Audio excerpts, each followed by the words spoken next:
Terima Gimana, kasih Bu?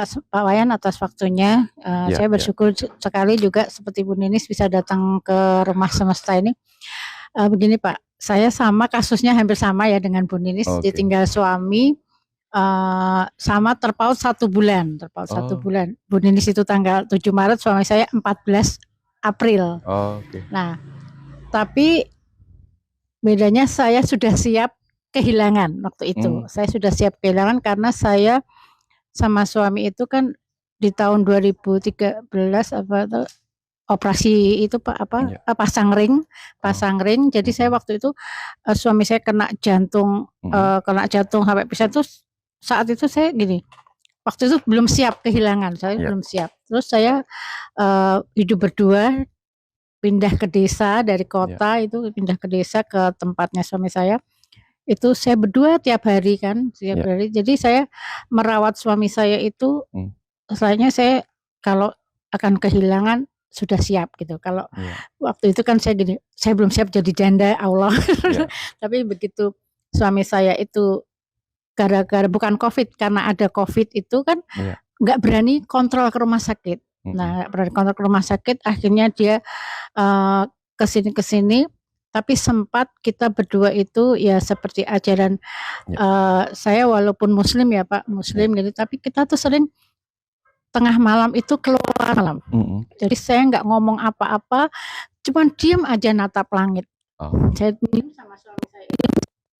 Ketika itu anak saya yang perempuan dia CPNS. Waktu itu udah CPNS. Saya berdua selama anak saya itu tiap malam setelah 1:30 itu keluar sebelum tahajud itu saya keluar berdua sama suami sampai akhirnya anak saya diterima. Begitu anak saya diterima, suami saya senang kan, gembira karena ya anaknya keterima CPNS. Seperti kayak itu, karena gembiraannya kan mungkin tadi hormon endorfinnya itu suami saya kayak anfal gitu. Nah, tapi dia masih waktu itu hanya perutku sakit kata gitu. Nah, di tengah anfal itu adiknya meninggal dunia. Adiknya suami saya meninggal dunia. Waduh, saya gini, lah kenapa adiknya ya? Saya bilang gitu. Saya mau ngomong ke suami saya bingung. Ini kalau suami saya kasih tahu adik persis dia itu meninggal, gimana caranya ya? Saya tanya ke anak saya, gimana nih ngomong ke papa? Akhirnya pelan-pelan dia bisa menerima. Terus habis itu 6 bulan kemudian setelah adiknya meninggal, suami saya jatuh lagi, kumat lagi gitu kan, Tapi saat itu saya sudah siap kalau memang itu saat itu suami saya sudah benar-benar ini, enggak, kayaknya sudah benar-benar mau pulang gitu kan. Saya sudah melihatnya kayaknya papamu enggak ini, karena setiap dia mau anfal atau apa itu selalu tanya saya, "Mah, umurku masih panjang?" katanya bilang. Kalau saya bilang masih panjang, ini enggak tanya waktu itu. Dia enggak nanya, "Mah, umurku masih panjang?" Dia enggak nanya. Saat itu akhirnya masuklah saya bawa ke rumah sakit, tapi yang enggak rumah sakit COVID gitu Pak, kan di Semarang ada gitu. Tapi anaknya masih di Medan, anaknya kan penempatan di Medan, pulang. Saya tuh tidur bersebelahan sama dia Pak, saya elus-elus gitu kan, saya bisikan karena dia waktu itu sudah enggak sadar, saya bisikan. Tapi ketika anak perempuannya datang, itu dia bisa lihat gitu, bisa kayak bereaksi. Padahal sebelumnya dokter sudah menyatakan ini enggak ada reaksi Bu, berarti Bapak sudah ini. Oke lah, saya sudah ini. Begitu saya habis sholat asar, saya di sebelahnya, anak saya sempat moto, mama sama ayah papahnya itu tidur berdua, tiba-tiba saya kayak ditepuk gitu. Kok oksigennya habis punya papa katanya gitu kan. Oksigen papa habis Cek. Langsung kita panggil perawat. Terus sama itu dokter juga ini akhirnya tindakan penyelamatan dan akhirnya tepat waktu buka itu suami saya sudah dinyatakan meninggal kan gitu. Saya cuma lemas aja. Lemas tapi saya enggak gini. Ya sudahlah, memang ini saatnya. Saya tadi berjuang agar kalau ada keajaiban kamu masih bisa hidup bersama kan gitu. Ternyata itu Pak Wayan. Habis itu kita jalanin ya seperti itu. Saya karena sudah siap, sedih seperlunya. Ketika teman-teman saya bilang, "Kamu enggak nangis?" Emang kalau saya nangis suamiku kembali. Saya gitu. Saya kan gitu. Jadi saya tetap aja ya memang saya harus menghantar karena saya waktu itu saya belum belajar spiritual, tapi ternyata saya itu sudah melakukan seperti spiritual, Pak. Jadi waktu itu dia kan pulang, berarti kan dia bahagia. Kok saya nangis? Kalau saya nangis kan dia nggak akan sedih, nggak bisa bahagia melihat kan gitu. Seperti Pak Wayan tadi bilang, kalau yang ditinggalkan bahagia, berarti dia bahagia. Jadi saya waktu itu benar-benar tidak ini. Habis itu, terus Pak dalam perjalanan ke sini itu, kemarin sempat ya saya kan juga tengah malam belajar meditasi kalau setiap jam 2. Tiba-tiba saya itu kayak bangun tuh kayak dia datang. Dia bangunin saya, "Mah udah jam 2, kamu nggak keluar," kayak gitu. Saya kaget dengar suara tuh. Kayak suara, "Iya ya Papa, iya aku," gitu kan. Setiap jam 2 itu bangun, mandi, keluar gitu. Keluar mencetak. Itu seperti mimpi. Di mimpi itu saya dibangunin sama saya karena saya tidur pulas gitu. Padahal biasanya setiap jam 2 itu saya kayak alarm sendiri gitu loh Pak. Nggak ngidupin alarm itu sudah langsung otak bangun gitu. Nah ini yang saya mau tanyakan itu tadi, apakah dia roh itu bisa datang di mimpi kita gitu. Dia membangunkan saya, berarti kan rasanya dia masih bersama saya gitu kan.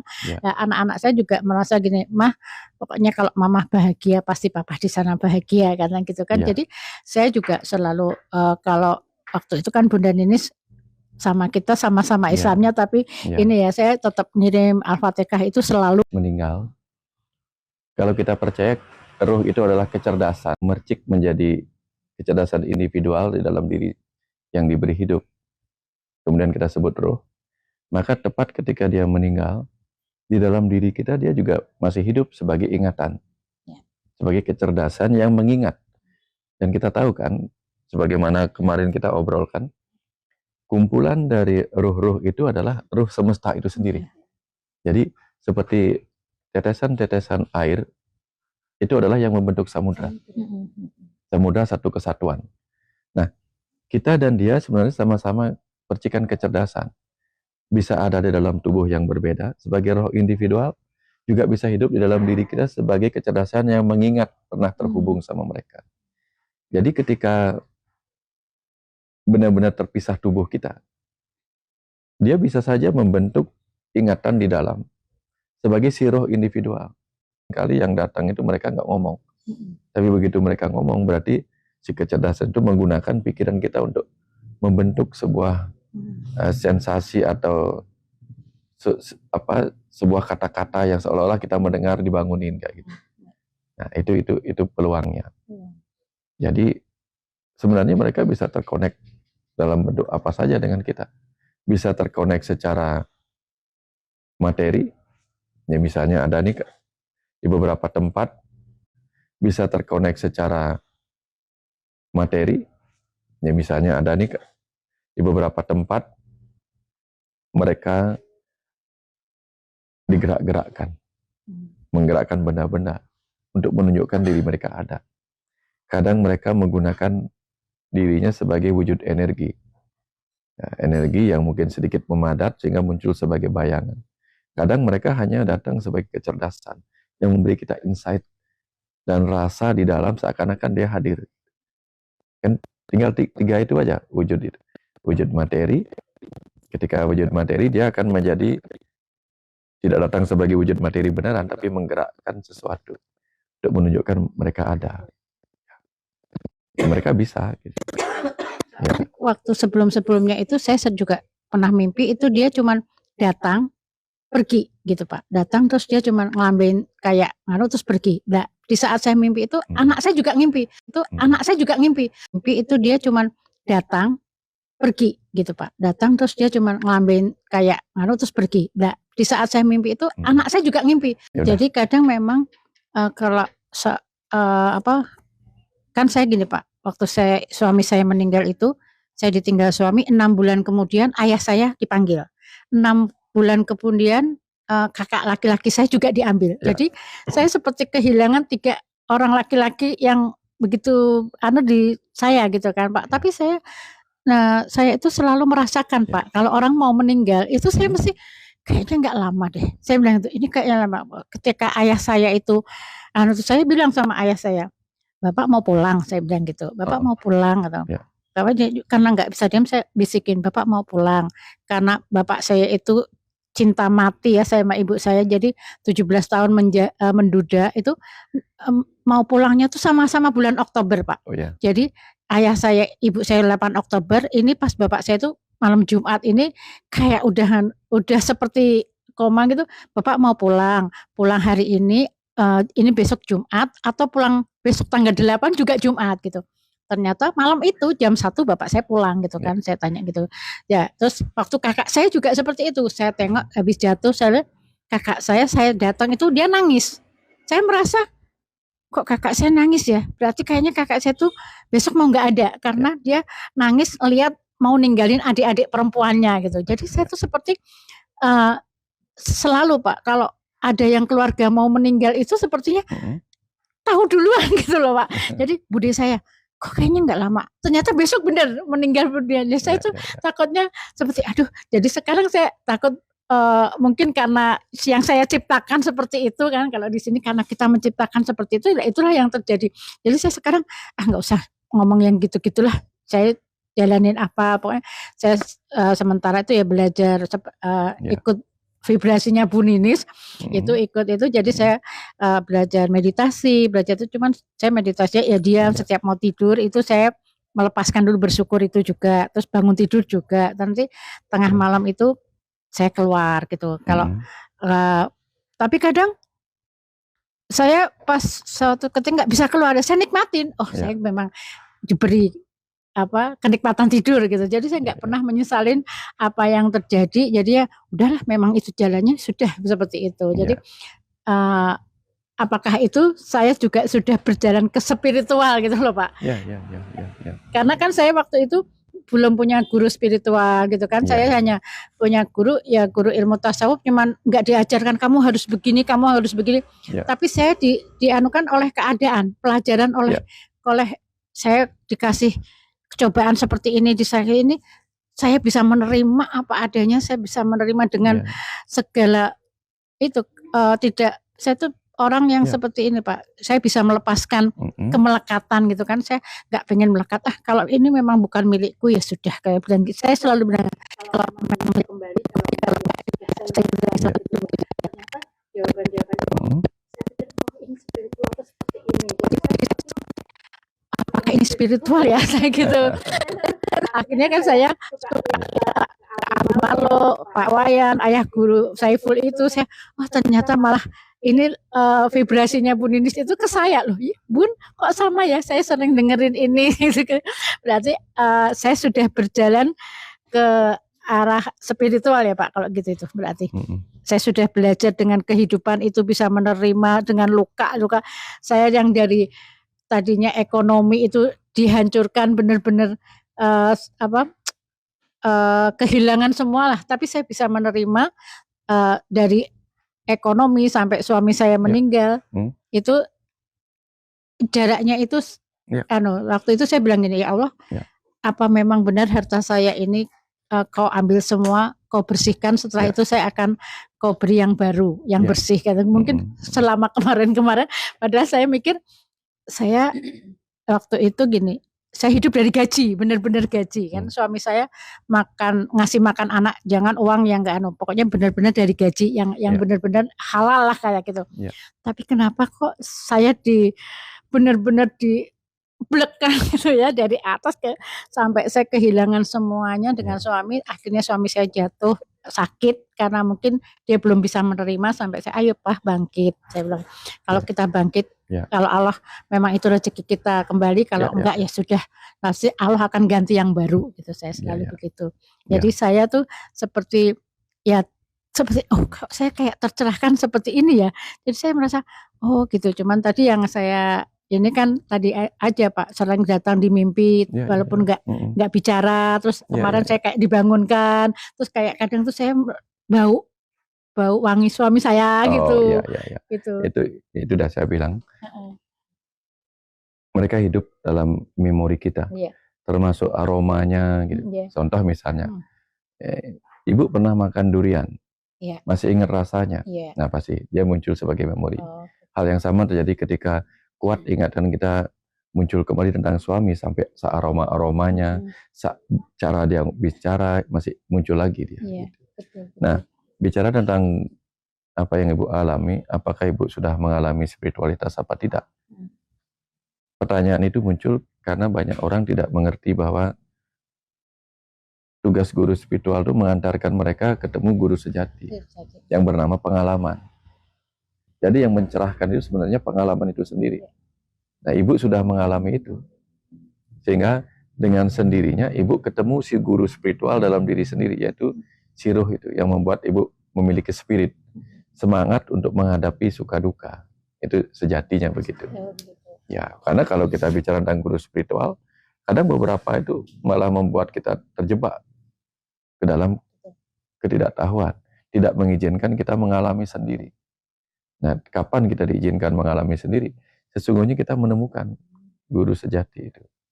Makanya beda antara orang yang benar-benar mengalami langsung kejadiannya dengan orang yang baru berguru dan mendapatkan ilmunya.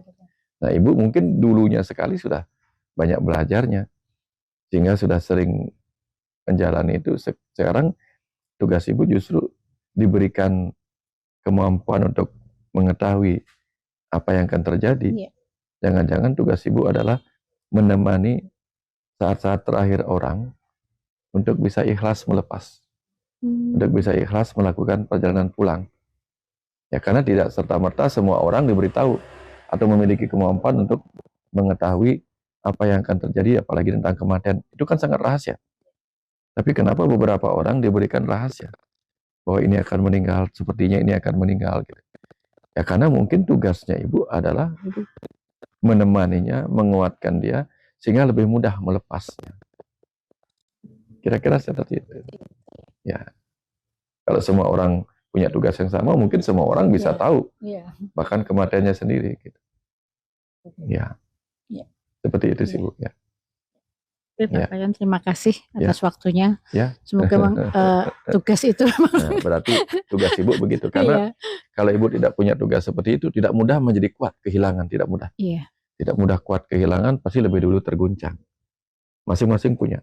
Kalau Ibu tadi terguncang, itu untuk menunjukkan pelajaran yang berbeda bagi kehidupan. Bukan berarti itu salah. Terguncang sekali, padahal saya adalah tokoh yang harusnya meneladani begini. Enggak. Yang Ibu teladankan hal yang berbeda. Ya, bahwa apa? Ini jadinya kalau seseorang membuat dirinya berharga dan dicintai oleh kehidupan, kehilangan dia menjadi sesuatu yang berat. Kalau Ibu mengajarkan hal yang berbeda lagi, jadi nggak apa-apa. Semua sudah sempurna di tempatnya masing-masing. Sesuai tugasnya masing-masing. Iya. Oke, Pak Wayan, terima kasih atas waktunya. Sama-sama. Mungkin ada yang lain, Ibu? Yang ada sudah. Ibu menanya? Ya, sudah, silakan. Bapak dulu. Bapak. Iya. Ya udah. Terima kasih. Diputar, Bu. Ya, oke. Ya. Terima kasih ya. Allah telah membawa saya ke sini. Ya.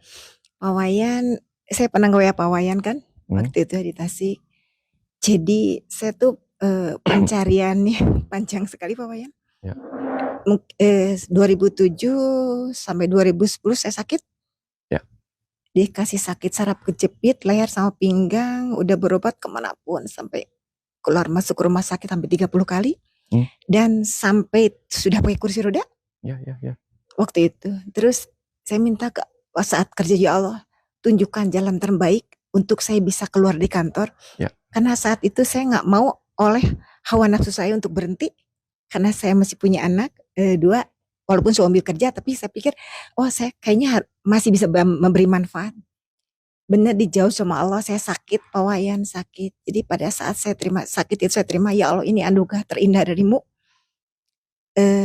Mungkin yang terbaik karena doa saya sakit, terus saya ini saraf kejepit yang kanan ini nikmatnya luar biasa, dipegang susah untuk diucapkan. Sampai kalau pergi pun kita naik kursi roda. Itu saat itu usia saya 43 tahun. Terus ya udah berhenti bekerja, terus bertemu sama Kang Ipai. Sama Kang Ipai. Oh, Kang Ipai. Iya, Okay. Kang Ipai ke Tasik, sana udah meninggal Kang Ipai. Ya. Kita dilanjutkan dengan Zoom, ketemu dialog positif. Ya, ya. ketemu Pak Wayan. Ya. Terus waktu itu, pokoknya luar biasa ya, diperjalankan ya sama Ya. Allah. Saya waktu itu, ini live ya? Ya, live. Live. Nggak apa-apa ya? Nggak apa-apa. Waktu itu saya ke Ayah Guru juga, diantar suami Ya, ya. ke Cimahi. Dan maaf sekali, suami tidak ngizinin. Ya. Wah, pokoknya tentang ya udahlah. Saat itu saya ketemu sama muridnya Ayah Guru. Udah Bunda, kayaknya jalan Bunda bukan di sini.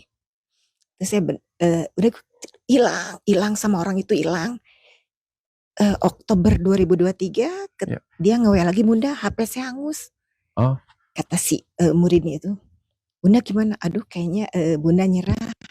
Udah pun lebih baik. Kayaknya Bunda harus ngikutin suami. Masih banyak jalan Bunda. Tuh Abu Marlo udah retreat di Malang katanya. Ikutlah yang ibu kemarin retreat. Iya November itu. WA cep, ibu ikutan. Mangga Bu, dikirim daftar. Dia mau ikutan ke suami. Mau ikut? Boleh Pak. Diantarlah sama dia ke Malang. Ya. Tapi dia nggak ikut. Ya. Dia di hotel lain, saya di hotel yang bareng sama itu. Ya udah nggak apa-apa bilang. Yang penting dia nemani saya di perjalanan. Jadi saya ingat Pak Wayan, kita kembali ke Allah masing-masing. Di situ, pokoknya benar-benar kita duduk. Kita ngomong ya, misalnya gini, nama siapa? Eli dari mana-mana gitu kan. Nah, memperkenalkan diri, saya di tengah, pas sebelah sana saya. Itu waktu, mohon maaf, itu waktu itu masih sakit? Sakit Pak, sampai sekarang sakit Pak Wayan. Nggak, maksudnya waktu itu sudah masih pakai kursi roda? Sudah tidak pakai kursi roda, sudah berangsur baik, cuman ini masih sekarang. Tapi saya pikir nggak apalah, ini pengingat dari Allah agar saya tuh masih, oh iya ini kamu bersyukur. Jadi sekarang saya udah untuk sakit ini sih buat saya luar biasa sekali. Udah bisa jalan ke sini, udah olahraga Pak Wayan. Itu luar biasa. Mungkin dengan sakit itu saya bisa bertemu Pak Wayan. Pas di Malang itu sama Abu Marlo lagi perkenalan. Semua ngomong sebelah sana, ada bilang Jilekong. Yang sebelah kanan. Ini ayah saya Pak Karim. Dia hari pertama, hari kedua nyari. Saya harus ketemu orang itu. Ngotot, tapi pas ketiga ya Allah jangan. Saya tidak ingin apapun. Saya ingin lepas. Saya tidak ingin ketemu siapapun. Pas hari ketiga itu bangku sebelah kanan di sini penuh dan saya kesiangan. Sebelah kanan kosong. Ketemulah dengan orang itu. Kamu dari mana? Bandung? Jelekong. Iya. Dia si A namanya. Dia cerita. Saya cerita. Teteh dapat apa tadi? Saya nggak dapat apa. Saya tuh setiap meditasi saya nggak dapat apapun Pak Wayan. Yang saat itu yang saya ingat ada suami anak-anak senyum. Kata si temen itu, teh kayaknya yang jadi kemelekatan teteh di ini katanya. Oh gitu. Oh oke. Jadi saya harus belajar melepas. Karena niat dari Tasik pun saya bilang, aduh saya ingin melepas. Lagi belajar melepas. Udah pas ke sana emang luar biasa ya. Pas pulang itu emang mungkin ini guru yang terbaik buat saya, suami saya. Karena selalu tidak pernah sama. Luar biasa Pak Wayan. Gimana? Selalu tidak pernah sama. Kalau sama kan sama-sama cewek jadi. Nah, maksudnya selalu saya A dia B di rumah gitu. Dan pada awalnya saya tuh gitu ya. Kok begini gue nih? Pokoknya banyak berdatangan. Suka ada konflik. Pas kemarin pulang dari Malang, ya Allah saya tidak ada jiwa saya di diri dia. Saya pikir di kereta tuh. Dia mulai gimana dia? Jangan. Itu sampai Tasik. Apa yang luar biasa sampai Tasik. Yang dia bilang suka ini itu. Sudah enggak lagi Pak Wayan. Saya luar biasa sekali. Oh ya Allah. Ternyata ya. Saya ngerubah diri saya. Semua rubah. Cuman semakin saya kesini semakin mencari. Yang luar biasa anak saya itu. Tadinya wah intens, wah pokoknya video call. Sampai sekarang tidak pernah berhubungan. Nah itu mungkin yang ingin saya katakan. Dan ada lagi Pak Wayan gini ya. Setiap saya bermasuk dengan komunitas apapun, kadang suka berbagi ilmu, saya berilmu. Dan banyak sekali, terima kasih. Pokoknya dia menangis tercerahkan. Saya pikir ini, karena saya nggak punya apa-apa. Dan juga Pak Wayan, waktu di hotel itu, saya tuh nggak ngerti satu orang tangis saya dapat dari Ya. sementara saya ini belum merasa saya Ya. katanya Ya. kalau sudah tercerahkan mengalami akan bersatu dengan Allah dan katanya sudut pandang akan berbeda. Saya nggak ngerti, saya belum merasakan apapun. Ya. Jadi mohon petunjuk Pak Wayan apa yang harus saya lakukan, gitu aja. Iya. Tentang apa nih? Petunjuk tentang kalau yang apa yang terakhir tadi? Kalau sudut pandang apa? Kalau tercerahkan? Kalau sudah tercerahkan katanya ngelihat sudut pandang itu berbeda, lain. Masih tidak mengerti itu apa. Oh iya, ya betul. Karena kalau belum tercerahkan, sudut pandang kita kan cuma dari satu sisi kadang-kadang. Tapi begitu kita tercerahkan, sudut pandang kita melebihi satu sisi, melebihi satu dimensi. Karena kita bisa melihat dari berbagai dimensi malah. Kebayang maksudnya ya? Ya, kalau orang belum tercerahkan, dia melihat pertengkaran 6 dan 9 itu dan akan ikut membela yang satunya. Ya. Tapi orang yang tercerahkan akan mengerti bahwa yang menyebut 6 benar, yang menyebut 9 benar. Ya. Nah, karena yang tercerahkan bisa melihat keduanya. Nah, dengan sudut yang berbeda tadi, maklum. Nah, seperti Pak Tinusidin contohnya. Ya. Cerita tentang Pak Tinusidin itu kan. Beliau walaupun hanya seorang guru menggambar gitu, tapi beliau menunjukkan bagaimana orang tercerahkan itu bisa melihat dan memaklumi semua orang di tempatnya masing-masing. Apapun gambarannya bagus, jawabannya bagus.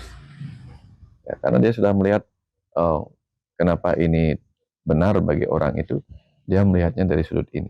Yeah. Tapi kalau orang yang belum tercerahkan, dia nggak bisa paham sudut orang itu melihatnya. Dan bahkan yang tadi itu, orang menjadi tertutup, kalau dia nggak tercerahkan, tertutup untuk membuka hati melihat dari sudut orang lain. Nah itu kafir. Kafir itu kufur, tertutup. Jadi bukan beda agama. Yeah. Jadi orang kafir itu adalah orang yang tidak mau melihat agama ini dari sudut si penganutnya, sehingga menyalahkan ini, menyalahkan itu. Nah itu sih maksudnya. Jadi ketika kita sudah tercerahkan, kita akan memiliki pandangan benar, seperti yang diajarkan oleh Buddha. Belajar melihat dengan pandangan benar. Yeah. Jadi kalau sesuatu masih terlihat salah, maka dia menggunakan pandangan salah. Kalau tadi saya baca itu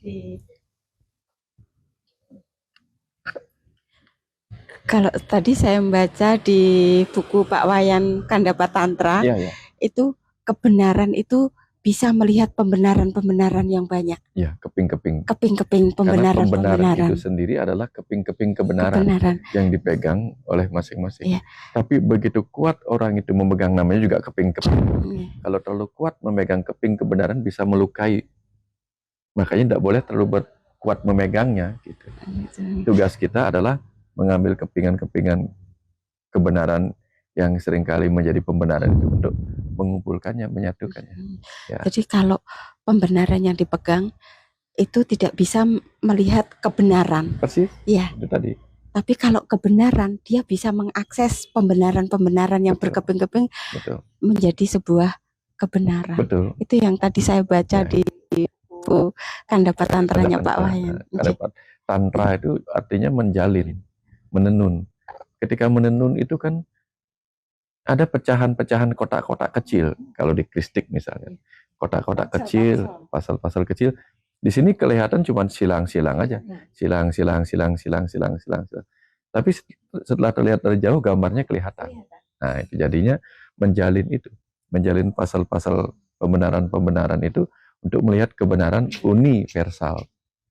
Ya, kalau pembenaran itu sendiri kan baru versi-versi. Versi A, versi B, versi C. Begitu dia gabungkan, ketemulah versi semesta. Saya kira seperti itu. Ya. Jadi untuk sampai ke situ open mind.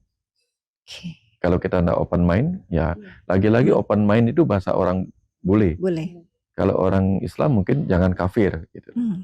Jangan kafir artinya jangan tertutup. Kalau jangan tertutup kan berarti open mind, open heart gitu. Gitu. Jadi saya belum tercerahkan, tapi kenapa ya? Saya tuh jadi bingung kenapa orang yang datang ke saya tuh mereka merasa jadi datang selalu jadi teteh itu jadi solusi. Kok bisa gitu ya Pak Wayan? Iya. Kan setiap orang itu merasakan apa yang dia butuhkan. Ya, ada orang membutuhkan air. Aduh, akhirnya saya lega ketika dia pergi ke sumur. Iya. Ada orang membutuhkan makan. Aduh, akhirnya aku lega ketika dia ketemu tempat makan. Jadi pada saat itu ada sesuatu yang dia ingin ada di saya gitu ya. Ketemunya di ibu. Oh, gitu. Nah, itu. Dan mungkin kalau dia perginya ke saya, ketika orang itu perginya ke saya, belum tentu dia tercerahkan. Oh iya. Tapi pada saat dia perginya ke Bu Eli, kita tercerahkan. Oh iya, mungkin gitu ya. Ya saya juga akan mencari. Sama seperti itu. Ada yang tercerahkan di guru ini, ada yang tercerahkan di guru itu. Iya. Makanya di rumah semesta itu kita sering mengarahkan. Ada yang bertanya sesuatu yang saya tidak bisa jelaskan, saya arahkan. Perdalamnya di sini. Nah, saya perdalamnya ke guru ini. Diarahkan saya. Terus gini saya juga sekarang tuh karena dulu waktu kecil pengen jadi dokter. Ya. Tapi saya jadi sekolah di pertanian. Ya. Nah, terus jadi pada saat pokoknya jadi saya pengen. Sekarang Ibu kerja di? Dulu pernah kerja di bank. Sekarang udah berhenti karena sakit itu. Sekarang di rumah. Jadi nggak jadi dokter, pernah di bank. Di bank. Sekarang tuh gini. Jadi saya tuh suka. Ini luar biasa. Sekarang suka nggak di rumah, cuma suka ini ngobatin orang. Oke. Bukan ngobatin orang gini, Pak Wayan. Jadi saya tuh ada oil. Jadi saya pelatihan di Malaysia. Niatnya gini, ya Allah. Saya ingin menyembuhkan siapapun yang sakit. Ya. Semoga bisa dengan lewat tangan saya. Jadi saya tuh udah ada nge-touch beberapa orang, hampir 35 orang. Itu luar biasa. Mereka tuh yang udah saya pegang tuh mereka sembuh. Ya. Tapi kadang kalau saya udah mijit, misalnya ini sakit di sini, saya pulangnya kena. Kena efeknya itu. Kena efeknya. Tapi saya pulang ke rumah, ya Allah terima kasih, ini juga anugerah ternyata darimu. Jadi saya nyembuhin sendiri. Nembuhin sendiri gitu. Itu Pak Wayan seperti itu. Jadi pernah sekali waktu, jadi pokoknya kita berdua sama suami itu setiap harinya gitu. Ada teman sakit kita datengin, obatin orang. Ada teman sahabat SMA, dia stroke di Bogor. Tapi luar biasa suami tuh ngantar terus Pak Wayan. Walaupun kita nggak bareng ginian, tapi dia selalu ngantar luar biasa. Kita ke Bogor, ngobatin dia, saya touch. Dia laki-laki bilang, ya Allah semoga tangan saya merupakan kepanjang tangananmu untuk menyembuhkan siapapun. Dan saya kan tidak ngerti ya udah pulang. Pas pagi ngapa ya? Atur nuhun katanya. Atur nuhun. Saya merasa baikan. Nah gitu Wayan. Banyak sekali orang yang seperti itu. Itulah satu kesyukuran saya bisa seperti itu. Cuman mohon petunjuk mungkin agar saya bisa mengalami sampai gimana. Wayan bisa. Mau minta apa lagi? Itu biar tercerahkan untuk diri sendiri. Tercerahkan, jadi kegelapannya di mana? Kan kalau orang ingin tercerahkan, kata orang, saya tidak merasa apapun sebetulnya ini. Berarti tidak ada rasa kegelapan. Gelapnya apa ya? Ya kalau Ibu tidak merasa ada kegelapan, ngapain cari pencerahan? Gitu. Oh ya, mungkin terbawa oleh orang juga ya. Oh iya. Kayaknya gitu. Artinya kita mencari pencerahan itu kan ketika kita mengalami kegelapan. Iya. Oke. Ya, sehingga ketika kita sudah rasanya sudah, aku nggak merasa gelap dan aku juga tidak berjalan dalam kegelapan. Yes. Aku memahami apa yang aku alami. Aku memahami tugasku. Oh ini peranku. Ya udah. Nggak butuh apa-apa lagi, tinggal menjalani. Ya, tapi harus kita pahami bahwa apa gitu. Nanti kapan tiba waktunya lilin itu tidak mampu membuat kita melihat lebih jelas lagi. Pada saat itu baru kita akan membutuhkan pencerahan yang lebih besar lagi. Jadi sebelum itu ya nggak apa-apa, punya lilin cukup. Dulu kita kalau punya lilin cukup kan? Cukup. Dulu punya lampu strongking, petromak cukup. Banget. Sekarang ini juga cukup. Cukup. Dulu sebelum ada lampu sama sekali, bercahayakan bulan purnama cukup. Cukup. Nah, artinya semua tentang kebutuhan. Oke. Kalau sekarang rasanya sudah cukup, tidak ada lagi rasa kegelapan, nah itu memang tugas kita sampai di situ aja gitu. Oh iya, jadi tiap orang emang pada level masing-masing ya. Pada level masing-masing. Oh gitu. iya, terima kasih. Jadi ya mungkin Allah datangkan saya ke sini agar saya pun, oh ya kamu segini gitu. Segini memang tugasnya segitu. Oh iya, terima kasih Pak Wayan. Dan ketika ada orang datang dengan kegelapan oleh sakitnya, hanya karena sentuhan mereka mengalami wajahnya lebih cerah, itu kan sudah bisa membagi pencerahan. Kalau sudah bisa membagi pencerahan, maka cahaya lilinnya berupa cahaya penyembuhan. Hanya lewat sentuhan. Iya, kalau saya mungkin dengan sentuhan kata-kata. Oh iya, tiap orang beda-beda Pak Wayan. Beda-beda. Oh iya. Ada orang hanya dengan sentuhan perhatian gitu. Para penyanyi menyentuh dengan syair lagunya, bisa membuat orang terharu, bisa orang gembira. Kita ini kan semua makhluk-makhluk yang menyentuh satu sama lain. Kalau di alam roh katanya mereka terhubung itu hanya dengan sentuhan. Ketika ada alam materi, kita tersentuh lewat material ini. Iya. Oh iya. Semua tentang sentuh menyentuh. Ya, jadi tapi bukan berarti sentuhannya harus sentuhan ego. Kalau sentuhan ego namanya tersinggung. Iya, benar. Antipati itu kan karena sentuhan ego. Iya. Kalau simpati sentuhan pikiran, pengetahuan. Iya. Kalau empati sentuhan jiwa. Nah, gitu. Terima kasih. Oh ya, sama dengan Ibu, saya juga pas di hotel sebelum besoknya hari itu Bapak datang. Dan ngobrol, ini ngobrol banget, ngobrol di masa lalu kita, dan dia senyum banget. Karena ngobrol bahasa Sunda ya, kita orang Sunda. Ngobrol biasa, cakap-cakap biasa di saat itu Bapak kan tukang beras. Tukang beras Bapak saya dulu. Kita ngobrol tentang beras segala macam gimana. Kok ini datang bener-bener saat itu itu kita ngobrol. Kayak sebelum tuh mereka datang emang cuma diam aja. Saya pikir mungkin Bapak senang gitu ya saya datang ke Bali. Iya. Gini gitu Pak Wayan. Terima kasih Pak Wayan. Iya, sama-sama. Sudah Allah takdirkan bisa ke rumah ini. Mangga. Jadi tugas Ibu sekarang itu mencerahkan wajah-wajah suram oleh karena sakitnya. Iya. Sudah cukup. Ya udah, terima kasih, saya plong sekarang. Plong banget, terima kasih ya Allah. Jadi saya ada manfaatnya hidup. Ya. Terima kasih. Silakan. Sebelum saya Cahaya. Saya sebelum menanyakan apa yang ada di dalam hati saya cuma mau melanjutkan. Pertanyaan Ibu tadi, Ibu bilang dia jam 2 pagi keluar rumah untuk menyentuh tanah. Ya itu saya pengen tahu itu apa sebenarnya. Apanya? Keluar jam 2 pagi untuk menyentuh tanah. Menyentuh tanah? Pakai grounding? Ya. Itu apa sebenarnya? Ya nggak apa-apa. Kadang kita itu, alam itu kan punya waktu untuk memurnikan dirinya. Langit punya waktu memurnikan dirinya, air punya cara memurnikan dirinya. Dan pada saat tertentu ketika banyak alam itu istirahat, grounding itu sedang membuat kita memurnikan diri kita dari energi-energi negatif juga. Di Bali itu kan hari raya Nyepi itu kan menyucikan, memurnikan kembali alam. Jadi ketika jam 2 dini hari mungkin kurangnya frekuensi pikiran manusia, perilaku manusia, itu membuat bumi tidak banyak ternoda oleh frekuensi-frekuensi negatif kehidupan. Sehingga ketika kita grounding pada jam-jam segitu mungkin bagus juga. Harus menyentuh tanah ya Pak ya? Iya namanya grounding kan. Namanya grounding kan. Enggak boleh ada ini tanpa alas kaki kan gitu. Kalau kita bicara tentang grounding itu kan kita bicara tentang energi elektromagnet. Kalau udah bicara energi elektromagnet kan sebaiknya tanpa isolator.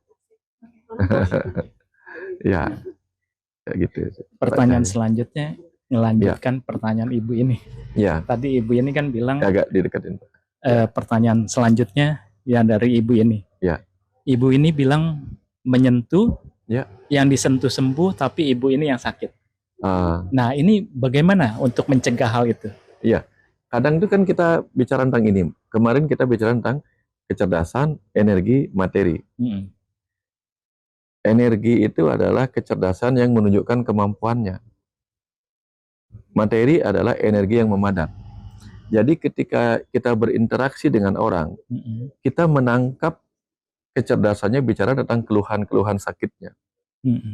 tentu apa yang dia ucapkan sebagai energi suara masuk ke otak kita, kemudian diolah, oh orang ini sakit. Nah, kalau kecerdasan itu kita biarkan terolah menjadi energi di dalam diri kita, tentu dia akan masuk ke sini. Maka jangan olah dia sebagai energi, hanya olah sebagai informasi. Nah, seperti para dokter misalnya. Dokter empati pada pasiennya, tapi dia membiarkan itu hanya sebatas informasi. Tidak membuat dia merasa harus sedih oleh apa yang diderita pasien. Kalau begitu bisa kacau dia. Nah, ibu empatinya kuat, tapi tidak membatasinya. Membiarkannya masuk untuk ke sini sampai. Nah itu, ibu latihannya di situ. Latihannya di situ. Perlu empati, perlu. Tidak baper ya? Nah, tidak baper. Perlu empati, sangat perlu. Tapi jangan sampai empatinya itu benar-benar mewujud menjadi energi yang membuat kita capek. Membuat Caranya kita bagaimana, Pak Wayan? Ya belajar. Ya, caranya belajar membiarkan itu hanya sebatas informasi. Jangan sebagai energi. Jangan sebagai energi. Contoh begini, Bu, Pak ya.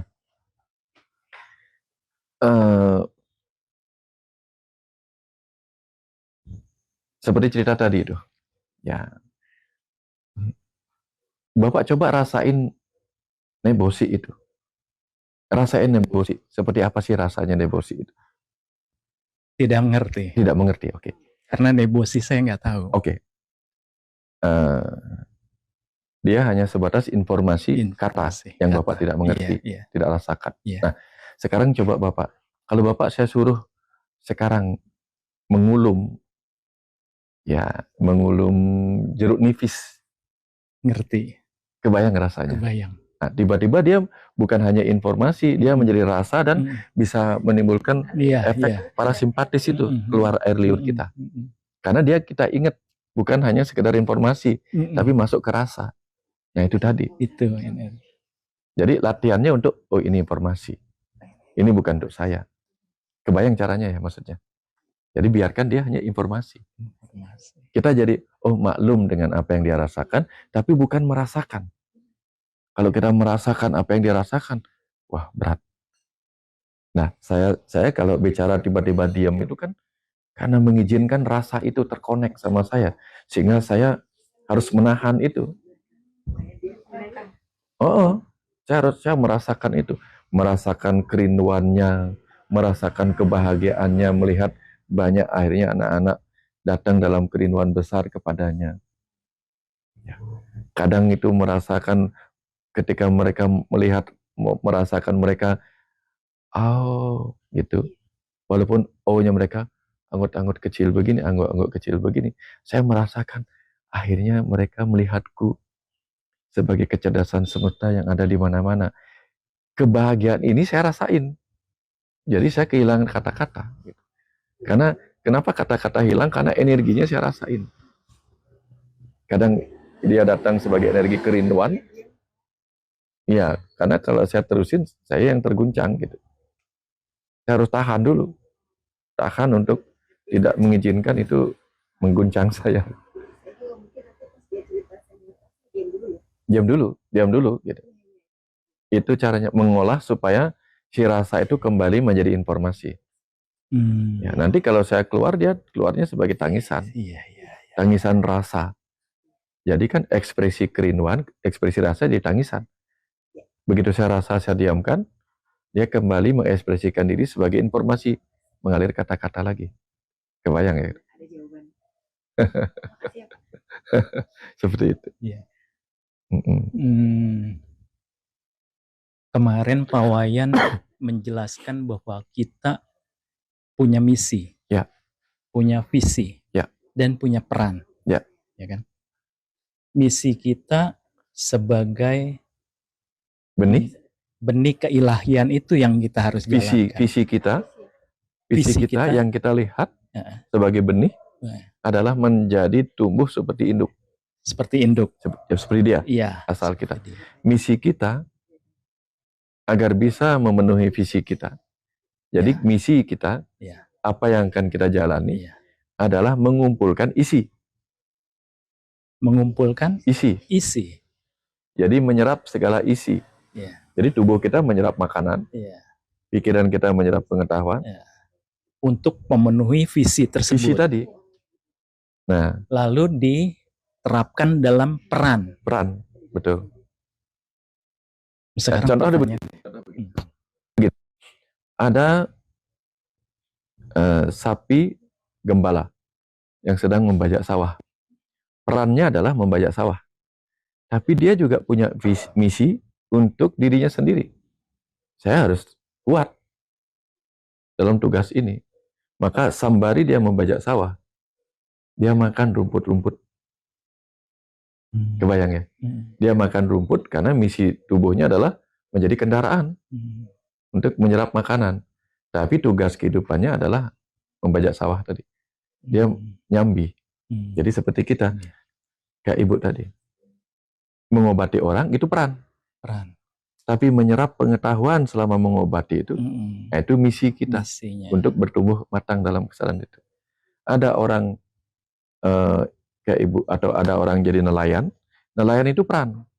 Tapi bahwa kemudian dia belajar spiritual selama menjadi nelayan, itu misi dia, menyerap pengetahuan. Maka jangan heran nelayan pun bisa tercerahkan. Nggak harus orang meditasi kayak gini. Orang meditasi mencari ketenangan belum tentu lebih hebat daripada nelayan. Kalau nelayan itu menghadapi badai, dia tenang. Orang yang biasa tenang meditasi, suruh menghadapi badai, bisa. Panik dia. Gitu. Jadi di sini saatnya kita belajar untuk tidak merendahkan siapapun. Belajar spiritual itu ada banyak jalan. Belajar ketenangan itu ada banyak jalan. Para nelayan itu meditasi menghadapi langsung apa yang membuat manusia tidak tenang. Ya. Bahkan para petani itu meditasinya tingkat tinggi itu. Para petani itu ya. Para petani meditasinya tingkat tinggi, groundingnya tiap saat malah. Jadi groundingnya benar-benar tuh sampai kelelap kakinya grounding gitu. Iya. Dan dia belajar apa pada pertaniannya. Kalau orang membajak sawah atau orang bertani itu kan sering ketemu sama belut. Apa yang bisa dia pelajarin dari belut kalau dia serius mengamati belut? Oh ternyata kenapa belut itu licin? Kalau belut itu tidak melicinkan dirinya, maka dia gampang terjebak di dalam lumpur. Tapi karena dia melicinkan dirinya, dia bisa meliuk-liuk di dalam lumpur. Nah, di dalam lumpur kehidupan ini, yang penuh angkara murka, penuh penderitaan, kalau kita nggak melicinkan diri kita, gampang melekat di situ, gampang terjebak kita di situ. Nah, si petani juga bisa tercerahkan kalau dia mempelajari itu. Kebayang. Jadi ada banyak pelajaran di situ. Nah ini sebenarnya gini Pak Wayan, kita tahu bahwa tubuh kita itu adalah sel-sel penuh dengan kecerdasan spiritual, kecerdasan semesta. Ya.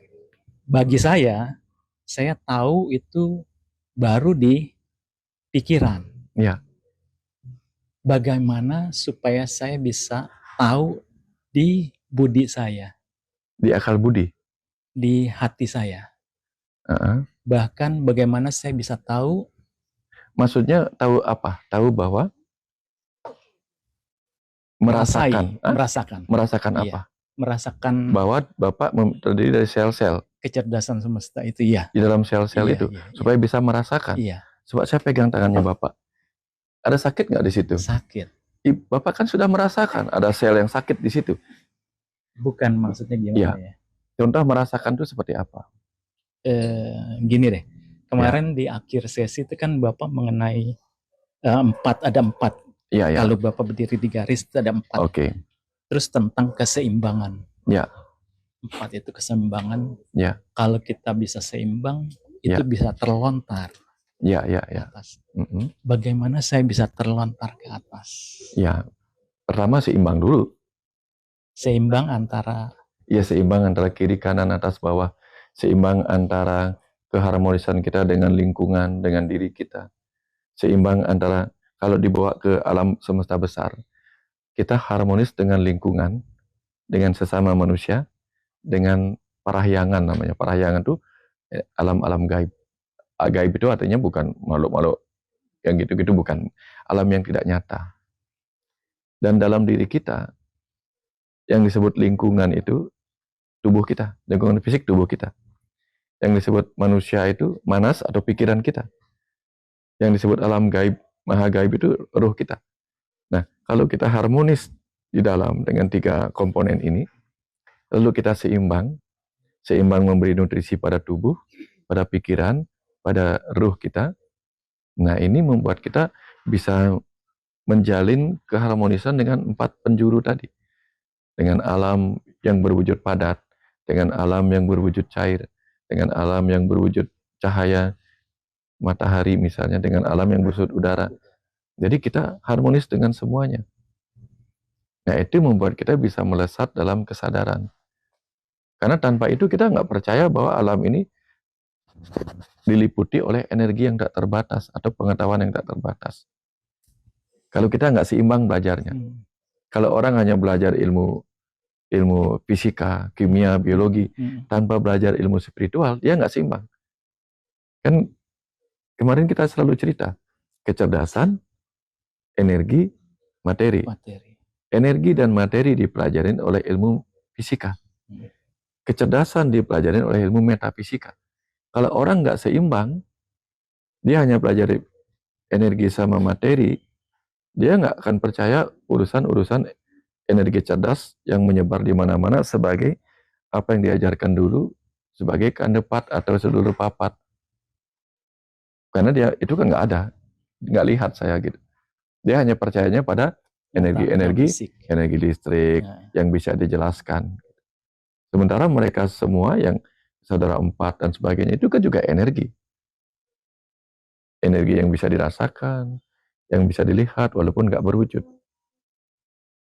Ada energi cerdas yang bisa kita koneksikan, yang sedang tersimpan pada benda padat, benda cair, benda cahaya, benda gas gitu. Kebayang maksudnya, agak susah nih ya. Agak susah. Nah, karena itu tadi kenapa agak susah? Karena belum seimbang. Belum seimbang penuh ilmu fisika. Kebayang ya? Jadi kalau kita seimbang, ilmu duniawi, ilmu rohani, ini gampang pahamnya, gampang melesat dalam kesadaran. Tapi kalau belum seimbang, ya pelan-pelan. Naikkan dulu level di ilmu fisika, kimia, biologi, dan seterusnya. Ya. Pengertian seimbang dengan dunia jasmani ya. Ya. Pak Wayan bilang. Ya. Saya udah sekian lama meninggalkan pekerjaan. Ya. Apakah itu nggak seimbang dengan meninggalkan pekerjaan apa? Meninggalkan pekerjaan bisnis misalnya. Cari uang. Sekarang mendapat uang di mana? Nggak dapat uang lah istilahnya. Terus apa pekerjaannya sekarang? Hidup dari mana kemudian? Kebetulan istri masih kerja. Nah, Bapak ngapain aja? Memperdalam spiritual. Ya. Dulu dulu kerjanya. Umur berapa sekarang Bapak? Bapak umur berapa sekarang? 59. Dulu berapa tahun bekerja di dunia yang ngurusin uang? Hingga usia 40 tahun 6 bulan. Oke. Usia 40 tahun itu urusan duniawi. Iya.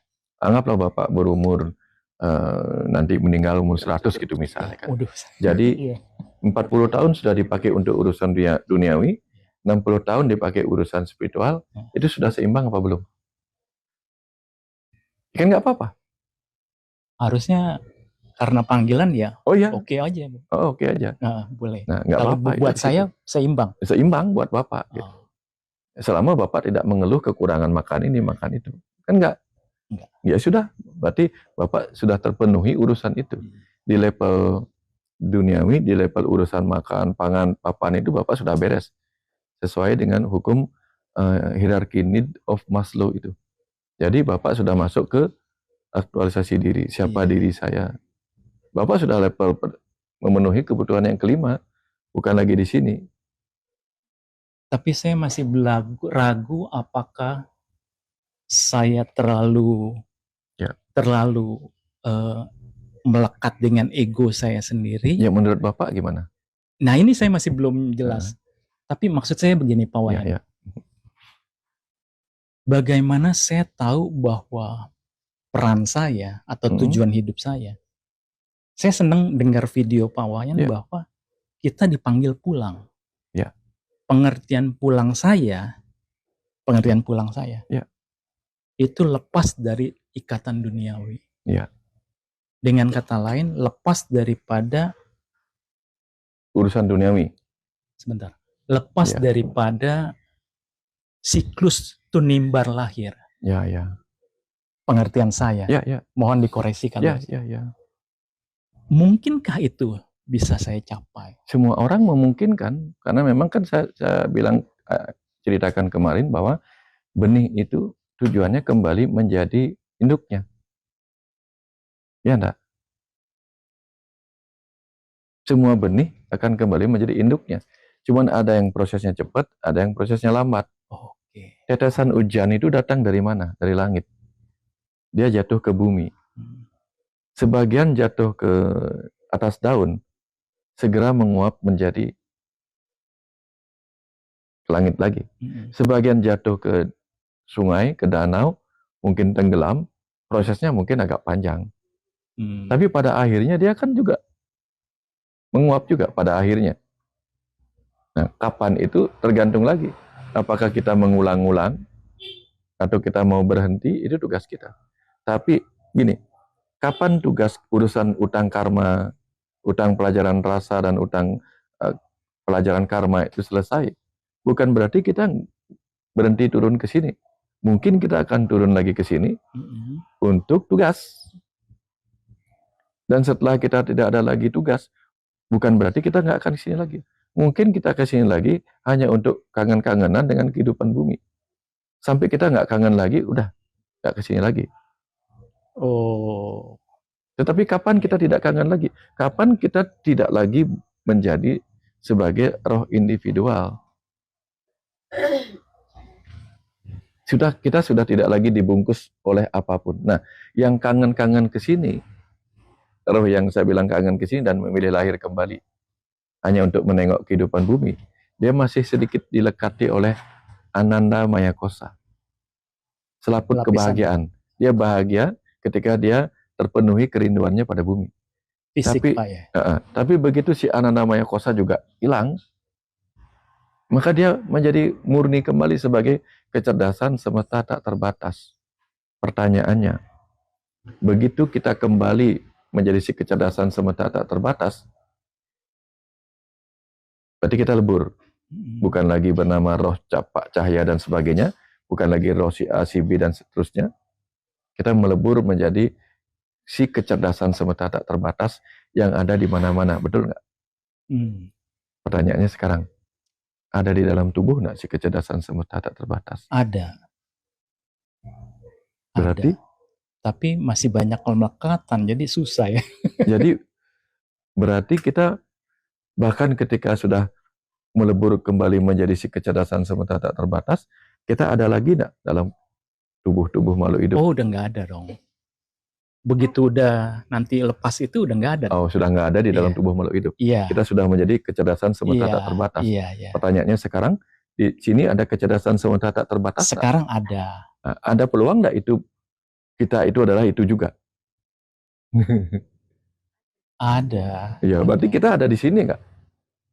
Saat ini ya? Ya, kembali kita ada di sini. Cuman tidak sebagai yang beridentitas lagi. Kebayang maksudnya? Tidak beridentitas. Tapi kan tadi Pak Wayan bilang kita masih terpenjara. Iya, terpenjara sebagai kecerdasan itu. Iya. Nah, tetapi ketika dia ada di dalamnya, dia memberi hidup. Iya. Karena dia harus mengisi setiap ruang kosong. Iya. Nah, itu keniscayaannya mengisi setiap ruang kosong. Nah, apakah dia terpenjara? Enggak ya. Enggak. Hanya ketika dia masih terlapisi oleh si Ananda Maya Kosa, lapisan kebahagiaan, di situ dia merasa ini terpenjara, ini tidak terpenjara. Kebayang? Tapi begitu dia kembali pure menjadi si kecerdasan semesta, itulah disebut Satchit Ananda, kebahagiaan abadi. Kalau kebahagiaan abadi ada dimanapun, dia tidak merasakan itu sebagai penderitaan. Kebayang ya? Kalau pernah ngalamin baru. Iya, makanya saya bagaimana bisa merasakan itu. Nah, itu satu-satu dulu. Iya. Ini dulu. Jadi seperti gini, kita ada di sini, lalu membayangkan gimana sih rasanya ada di Mars. Nah, tunggu dulu nanti kalau si Elon Musk sudah mencapai bikin pesawat dan kita punya uang untuk ikut, mungkin kita ngalami di situ. Pak, saya kan sering terus terang sering dengerin ceramah Bapak lewat YouTube kan. Suatu ketika nih terus terang jujur ya, nggak buat-buat. Deketin Pak yang bagus. Suatu ketika saya lagi balik. Suatu ketika saya lagi berdoa. Berdoa, kebayang ceramahnya Pak Wayan. Lalu ingat Pak Wayan, ingat bahwa Pak Wayan memberikan dirinya mengambil tas ransel dengan alasan takut itu bom. Oh ya. Itu begitu teringat terus seolah-olah saja saya bilang bahwa tolong saya dibantu bersihkan dosa saya. Itu sakit loh. Sakit keras. Waktu itu? Tapi setelah itu plong. Sakit keras setelah itu plong. Setelah pengalaman itu buat saya ya. Ajaib. Bagi saya ajaib. Seolah-olah dosa itu dibersihkan. Diambil. Oke, saya titip stop dulu di sini. Benarkah begitu? Bisakah itu terjadi? Saya belum pernah ketemu Pak Wayan langsung, cuma lewat video. Bapak, kemarin kita ngobrol bahwa di level roh yang tidak lagi beridentitas, semuanya sama, betul nggak? Iya. Nah, yang merasa berdosa itu, yang nanti akan menanggung dosa itu siapa? Kan si roh.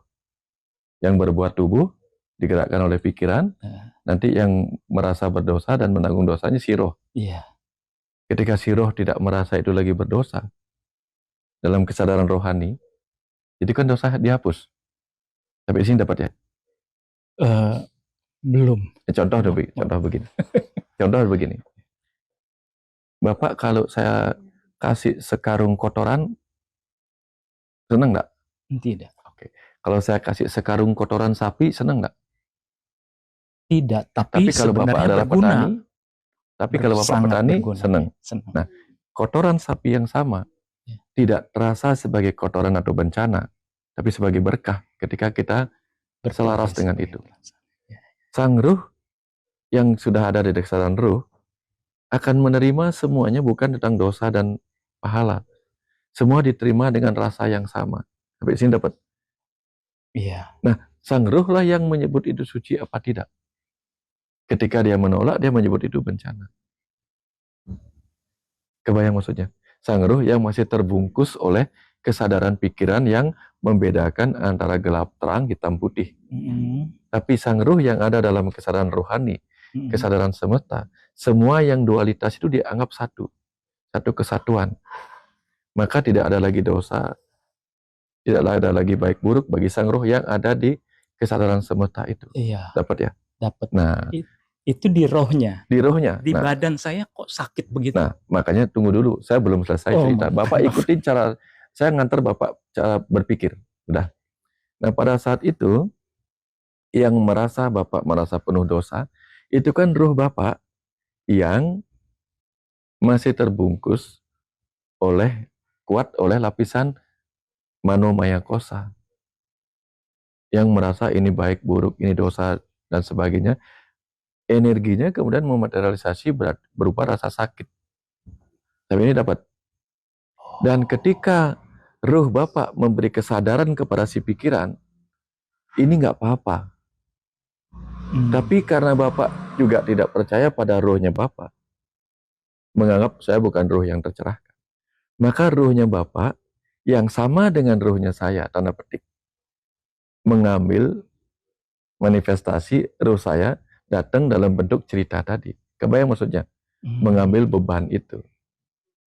Jadi yang melakukan pengambilan beban itu bukan saya. Dalam arti saya adalah orang tercerahkan yang datang dalam mimpi Bapak, bukan begitu. Kalau saya nakal dan saya mau mengaku-ngaku supaya dibilang sakti, bisa aja gitu. Tapi saya nggak mau. Ruh Bapak ya lah yang melakukan itu. Untuk memberi kepercayaan kepada Bapak. Kenapa? Di level pikiran, Bapak memberi otoritas kepada saya. apapun yang saya lakukan itu bagus, karena Bapak merasa tercerahkan oleh saya ketika mendengar videonya. Bapak tidak tahu bahwa di dalam diri Bapak sendiri, roh Bapak juga bisa mencerahkan Bapak. Akhirnya roh Bapak mengambil peran sebagai roh saya. Kan di dalam roh itu sama. Kebayang sampai sini maksud saya dari awal tadi. Dia memainkan peran sebagai roh saya untuk mengambil itu. Bukan saya yang ke situ. Tiba-tiba meditasi malamnya ketemu Pak Cahya kemudian mengambil. Enggak, rohnya Bapak juga yang melakukan itu. Kebayang maksudnya? Iya. Nah, dia yang sama di mana-mana, termasuk dalam diri saya, yang terbebas dari kemelekatan manomaya kosa, itu mengambil peran itu. Ini nggak apa-apa. Ketika si kecerdasan itu melebur, kemampuan untuk bermaterialisasi menjadi sakit, menjadi rasa, itu hilang. Iya. Hilang semuanya. Karena dia menerima, ini nggak apa-apa. Kebayang maksudnya Pak? Nah, jadi sebenarnya Bapak sedang terkonek aja dengan air siapnya Bapak. Nah makanya ketika kita bertemu Buddha, bertemu Tuhan, Yesus, itu sebenarnya higher self kita mengambil image, mengambil citra sebagai wujud-wujud yang kita jadikan otoritas. Gitu. Jadi bukan saya yang nyembuhin Bapak, enggak. Rohnya Bapak juga yang mengambil wujud saya. Dan dia bisa mengambil wujud siapa saja. Misalnya suatu ketika dia ingin memberi Bapak berkah uang. Belum tentu dia datangnya sebagai wujud saya. Dia mungkin datangnya sebagai wujud Bill Gates, karena uangnya banyak. Kalau wujudnya saya, nanti yang datangnya bukan Bill Gates, tapi billboard. Gitu. Iya, kebayang maksudnya. Iya. Pak Wayan jawab ini karena Bapak rendah hati atau nyata? Biasanya memang seperti itu. Karena yang saya pahami itu, roh-roh akan mengambil peran seperti itu. Gitu. Dia bisa mengambil wujud siapa saja. Kadang Yesus datang, kadang ini. Intinya dia mengambil figur otoritas. Dia begitu. Mengambil figur otoritas. Pikiran Pak Cahya itu membingkai. Nah, si pikiran itu digunakan oleh si roh untuk membuat image yang si pikiran itu jadikan figur otoritas. Kebayang maksudnya? Pikiran itu kan hanya alat. Kadang dipakai oleh dirinya sendiri, oleh si pikiran. Kadang dipakai oleh si tubuh. Kadang dipakai oleh si roh. Jadi ketika kita tidur, pikiran sadar tidak menggunakan dirinya. Maka pikiran bawah sadar menggunakan si pikiran untuk apa? Untuk membangun mimpi-mimpi tentang apa yang dialami seharian. Atau dipakai oleh si roh untuk membangun mimpi-mimpi tentang ramalan apa yang mungkin terjadi besok, 2 hari lagi, dan seterusnya. Jadi pikiran itu hanya alat yang bisa dipakai oleh 3 komponen itu. 3 komponen. Dipakai oleh bawah sadar, body, mind, atau soul sendiri. Nah, kebanyakan dalam kehidupan ini, si mind dipakai oleh si mind. Bahkan kadang-kadang, mind mengambil peran sebagai ego untuk menggerakkan tubuh. Makanya reaksinya ya berkelahi. Makanya kita belajar kemarin itu tentang kesadaran tadi. Kesadaran tubuh, kesadaran pikiran, reaksi ego, kesadaran semesta, kesadaran ruh. Supaya paham kapan si pikiran dipakai oleh tubuh. Ya misalnya kita lapar nih. Ketika kita lapar, yang butuh makan siapa? Jiwa apa? Badan. Badan. Nah, pikiran dipakai oleh badan. Supaya cari makan. Supaya menggerakkan tubuh cari makan. Gitu. Nanti kapan tubuh sudah terpenuhi, si ruh yang ingin tercerahkan, maka dia menggerakkan pikiran untuk menggerakkan tubuh, merindukan tempat di mana dia bisa mendapatkan pencerahan. Termasuk hadir di sini. Ya. Kadang pikiran sendiri mumet. Aduh, mumet dengan pekerjaan. Aku ingin hiburan. Maka dia menggerakkan tubuh untuk nonton film. Kalau ibu-ibu nge-mall. Seperti itu. Untuk healingnya di situ. Gitu. Kalau si jiwa, healingnya kemana? Aku lagi lapar nih. Si jiwa itu nggak nge-mall. Si jiwa itu healingnya mencari pencerahan. Karena itu nutrisinya. si tubuh lapar, oh tubuh lapar mau healing dulu ke mall, nggak dapat dia, healingnya ke tempat makan. Nah si pikiran yang membutuhkan zona nyaman, lagi mumet, healingnya ingin pelepasan, gitu, ingin emosi, maka kadang dia perginya ke tempat di mana dia bisa melepaskan energi dengan tinju, dengan apapun itu. Berarti ini salah satu untuk yang tadi menjaga keseimbangan. Cahya. Pak Cahya. Iya, gitu ya. Iya. Maksudnya tadi pertanyaan Pak Cahya itu sebenarnya Bisa pinjam ya biar kedengaran. Sebenarnya pertanyaan Pak Cahya itu yang awal tuh Pak Wayan baru saya ngobrolin sama suami tentang Papa saya pengen banget, saya tahu gitu loh bahwa memang ada Tuhan di sini. Di perjalanan saya sebelum ketemu Pak Wayan pun, tapi saya nggak bisa merasakan kayak ya mungkin pertanyaan itu sama gitu. Terus gimana ya gitu loh biar bisa menyadari dan bukan menyadari, sudah menyadari. Tapi pingin merasakan gitu loh, apa yang merasakan memang ada Dia, melihat semua manusia memang ada Tuhan di situ. Sekarang ini baru bisa dipikir gitu loh.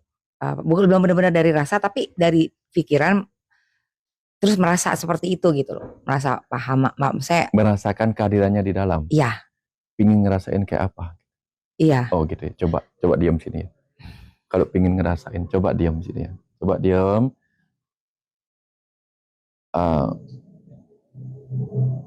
Percaya enggak bahwa Tuhan itu kecerdasan semesta tak terbatas? Percaya enggak bahwa Dia ada di setiap atom? Percaya enggak bahwa Dia juga ada di atom oksigen? Si kecerdasan semesta tak terbatas. Sekarang coba hirup napasnya. Percaya enggak Dia sedang masuk sebagai kecerdasan semesta tak terbatas dalam oksigen itu? Percaya enggak bahwa Dia sedang memberi hidup kepada seluruh sel-sel tubuh? Percaya enggak bahwa Dia juga adalah sang waktu yang sedang memberi Mbak kesempatan untuk merasakan bahwa Dia ada di dalam sebagai sang hidup? Iya, percaya. Merasa enggak sekarang sedang hidup? Merasa. Kalau si kecerdasan semesta sebagai sang hidup pergi meninggalkan Mbak saat ini juga, yang terjadi apa? Ya, nggak bisa merasakan apa-apa. Sekarang ketika Mbak berbicara menggunakan apa? Energi. Percaya enggak bahwa energi yang Mbak pakai menggerakkan ini adalah Dia? Lalu yang mana yang bukan Dia? Nah, merasa enggak Mbak sedang bicara? Merasa enggak bahwa Mbak sedang melihat saya? Merasa. Karena ada energi cahaya. Percaya enggak bahwa energi cahaya itu adalah Dia juga? Kecerdasan semesta yang sedang bermanifest menjadi energi cahaya, sehingga energi cahaya ini masuk ke dalam matanya Mbak. Dan Mbak melihat, rasakan bahwa energi cahaya itu masuk. Percaya enggak bahwa sekarang Mbak mendengar kata-kata saya? Yang adalah energi suara. Dan energi suara adalah juga Dia. Ketika Dia tidak ada dalam diri saya, sebagai energi suara, saya nggak bisa ngomong. Dari saya, energi suara pergi ke telinga yang Dia juga yang menciptakan dengan dirinya sebagai kecerdasan. Untuk mengizinkan dirinya masuk ke dalam diri Mbak, bolak-balik ke situ. Melalui cahaya dan seterusnya. Nah, pertanyaannya, kenapa tidak bisa merasakan sementara Dia sudah juga menyiapkan sensasi rasa? Terasa nggak telinganya mendengarkan? Kalau terasa, berarti ada rasa yang ini. Terasa nggak cahaya memantul ke saya? Berarti terasa di mata. Itu semua tentang rasa. Sampai di situ dapat. Sudah merasakan. Nah, merasa nggak bahwa sebenarnya Dia nggak pernah jauh? Ya. Dari situ kemudian dapat nggak dipahami bahwa tak sedikit pun saat di mana Dia tidak pernah ada dalam diri kita, di luar diri kita, di dalam diri kita. Sampai situ dapat. Yang membuat tidak merasakan itu apa? Melepas, membiarkan ketidakpekaan itu mempengaruhi kita. Mungkin kalau saya pribadi itu terlalu mempunyai ekspektasi yang lebih, Pak Wayan. Ya. Bahkan Harapannya, sebenarnya ya mungkin seperti orang-orang yang apa ya, yang langsung bisa ini bisa itu maksudnya apa? Contoh gitu loh. Misalnya orang yang sudah terkonek atau orang yang sudah bisa merasakan Tuhan benar-benar itu, ya dia memang benar-benar humble dan benar-benar nggak apa namanya nggak ada rasa sedikit pun ego gitu atau marah. Terus kedua, stop sampai situ. Humble, tidak merasakan ego sedikit pun. Tadi Mbak ngomong sama saya, Mbak menempatkan diri sebagai yang humble apa yang sombong di hadapan saya. Berarti Mbak sudah merasakan humble. Mbak bicara sama saya dalam kondisi Mbak lagi ego apa tidak? Nah, berarti Mbak sedang bebas dari ego. Iya. Dalam tempo yang sangat singkat, Mbak sedang humble dan sedang tidak ego. Nah, berarti sudah merasakan satu harapan kecil. Apalagi yang Mbak inginkan tentang orang tercerahkan itu seperti apa? Iya, terus tiba-tiba dia menjadi suatu orang yang sakti, yang hebat. Dia bisa melihat masa depan, dia bisa membantu orang. Sebentar. Gitu. Bisa melihat masa depan. Saya mau tanya Mbak, Mbak berangkat besok kemana? Kapan berangkatnya? Berangkat kemana? Berangkat pulangnya di mana? Tinggalnya di mana? Tangerang. Oh, kapan berangkatnya? Hari Rabu. Kok hari Rabu? Hari pulang balik. Pulangnya Rabu. Ya. Berarti sekitar 4 hari lagi ya? Lusa. Oh, lusa. Oh, lusa. Itu jam berapa? Jam 5. Jam 5 berarti Mbak harus sampai di sana sekitar jam 7 ya? Iya. Jam 7 sore ke airport ya berarti ya? Berangkatnya jam 5 Berangkat jam 5. Jam 5 sore dari Denpasar. Berarti jam 2 lah sampai di airport. Oke. Berarti Rebu itu lusa ya? Lusa. Iya. Rebu lusa, berarti nanti Mbak berangkat jam 5, jam 3 udah di sana? Iya. Itu masa depan apa masa lalu? Masa depan. Berarti Mbak sudah bisa melihat masa depan, sudah? Sakti kan Mbak? Iya. Ya. Kesaktian itu bukan hal-hal yang sangat-sangat rumit. Kadang kesaktian adalah hal-hal sederhana. Mbak bisa membayangkan itu. Iya. Tapi pada banyak orang yang sedang mengalami amnesia atau orang gila, dia bahkan tidak bisa membayangkan waktu itu kayak apa. Tapi Mbak bisa mengkoreksi saya, mengatakan Rebu itu bukan 3 hari lagi, tapi lusa. Artinya Mbak juga bisa melihat masa depan, betul? Iya benar Pak Wayan ya. Saya juga begitu. Jadi sempat terjebak dengan seperti itu ya Pak Wayan. Akhirnya saya kembali melihat. Saya potong lagi. Sakti itu contoh bisa terbang. Iya. Di atas air jalan. Bisa terbang. Itu butuh latihan berapa lama? Kira-kira. Lama. Itu di India sana ada tempat itu. Ada orang meditasi. Dia bisa terbang. Dia terbang dengan meditasi. Ya, kayak Aladin. Levitasi, terbang sedikit. Setelah meditasi sekian lama. Saya tanya, pekerjaan Mbak dapat uang berapa sebulan? Kira-kira 10 juta lah dari suami dapatnya. Oke, 10 juta. Untuk pesawat terbang butuh waktu berapa lama untuk bisa terbang? Tiketnya berapa lama? Maksudnya? 10 juta sebulan ya? Berarti untuk dapat uang 1 juta butuh berapa lama? Berapa lama itu? Ya kurang dari sebulan. Kurang. Hanya dengan bekerja kurang dari sebulan, Mbak bisa terbang ke Tangerang dengan pesawat tanpa perlu latihan ini. Sakti nggak itu? Sakti. Ya. Nah sekarang gini, bisa nggak Mbak bayangkan ada apa di rumah sekarang? Bisa nggak Mbak gambarkan kepada saya rumah Mbak ini lagi gelap apa lagi terang di rumah ini? Terang. Terang karena ada orang yang menghidupkan lampunya. Iya. Bagaimana Mbak tahu itu? Kalau pikiran Mbak nggak bisa terbang seketika ke sana. Pikiran kita adalah sesuatu yang sakti, yang bisa terbang ke masa depan, bisa terbang menembus ruang dan waktu. Kita ini sakti, tapi nggak bisa menggunakan kesaktian kita. Kebayang nggak? Nah, udah berarti kan? Udah. Nah, itu kedekatan dengan Tuhan. Apalagi sudah, humble sudah. Ya, apalagi yang sakti sudah. Apalagi yang kira-kira ingin dirasakan? Udah sih, udah cukup ya? Udah cukup sebenarnya. Bisa jadi Pak Wayan, saya juga sebenarnya ya itu tadi apa namanya ya, sebenarnya setiap saat sudah merasakan memang bersamanya, apalagi terus disadarkan gitu. Tapi memang ya itu karena ekspektasi yang tadi itu jadi. Saya bilang tadi ekspektasi seperti apa lagi? Udah tak kasih tahu Tana bahwa ekspektasinya sudah tercapai gitu loh. Udah tahu berarti. Cukup udah tahu cukup. Terus tapi yang mau aku tanyakan juga nih Pak, fenomena apa yang terjadi pada tubuh ya? Saya sudah beberapa kali merasakan ini, tapi yang paling teringat adalah sepulang dari retret di Bogor gitu ya kan, tentang letting go itu melepaskan. Pokoknya terus beberapa hari saya tahu ada luka batin yang ternyata ini terlepas dengan satu trigger gitu ya. Terus akhirnya tiba-tiba saya emosi tanpa sebab, tapi ya saya lihat ini kenapa kok terjadi emosi, harusnya nggak kayak gini. Pokoknya intinya sampai saya tahu emosi ini yang beberapa tahun lalu lewat, saya tinggalin dia gitu. Akhirnya saya bisa melepaskan, saya maafkan, saya terima, sejak kembali sekarang kita udah hebat. Selesai lepas itu, hatinya tenang.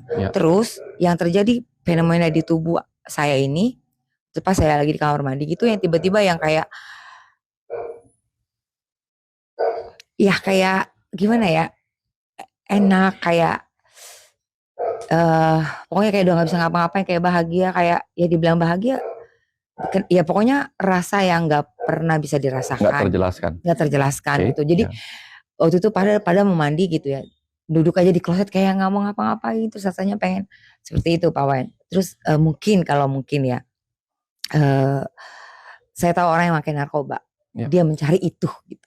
Ya, tapi ternyata tanpa itu kita bisa dapat. Nah itu fenomena apa sih Pak Wayan, dan beberapa kali sakti juga ya? Sakti juga. Dan beberapa kali saya dapat. Orang mengalami rasa tanpa rasa itu butuh perjalanan panjang di spiritual. Tapi kapan dia tersentuh oleh kecerdasan semesta dalam wujud dia yang bersifat Satchit Ananda, walaupun dalam tempo singkat, dia bisa mengalami rasa yang tak terjelaskan. Kenapa? Karena rasa itu bukan ada di pikiran. Kalau rasa ada di pikiran, dia terjelaskan. Tapi rasa yang dirasakan oleh sang jiwa, sang ruh itu sendiri, itu rasa yang tak terjelaskan. Karena pikiran yang terbatas ini nggak mampu menjelaskan apa yang dirasakan oleh si ruh.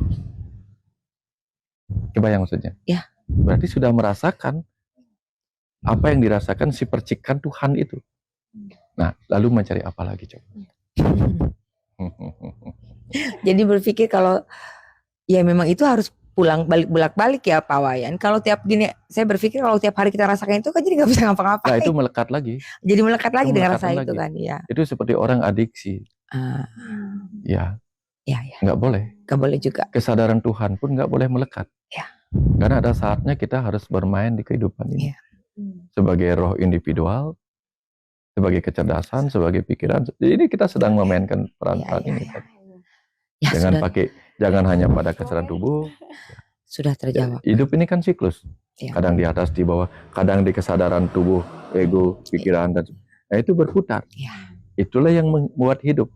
Kalau putarannya berhenti berarti mati. Kalau gelombangnya tidak ada lagi mati. Kadang kita emosi naik, kadang turun, kadang ini. Itu membuat kita hidup. Itulah kehidupan. Betul. Jadi berbuat yang tidak, kalau masih di dualitas itu berbuat kesalahan pun it's okay. Itu karena keseimbangan karena gitu ya. Kalau tidak ada yang positif, nggak ada yang negatif, nggak ada pergerakan. Kalau flat semua nggak ada pergerakan. Bayangkan kalau air tidak dibuat gelombangnya positif negatif oleh hembusan angin. Itu kan ombak terjadi, geriak terjadi kan karena hembusan angin menepuk air itu. Didorong sini sehingga dia bergerak. Itulah keindahan air. Ya, benar. Ya, aku juga ini Pak Wayan, saya sama suami. Ini pernikahan kita yang kedua Bu. Kalau cerita ya mungkin sama kayak bukunya Pak Wayan nanti jadinya ya.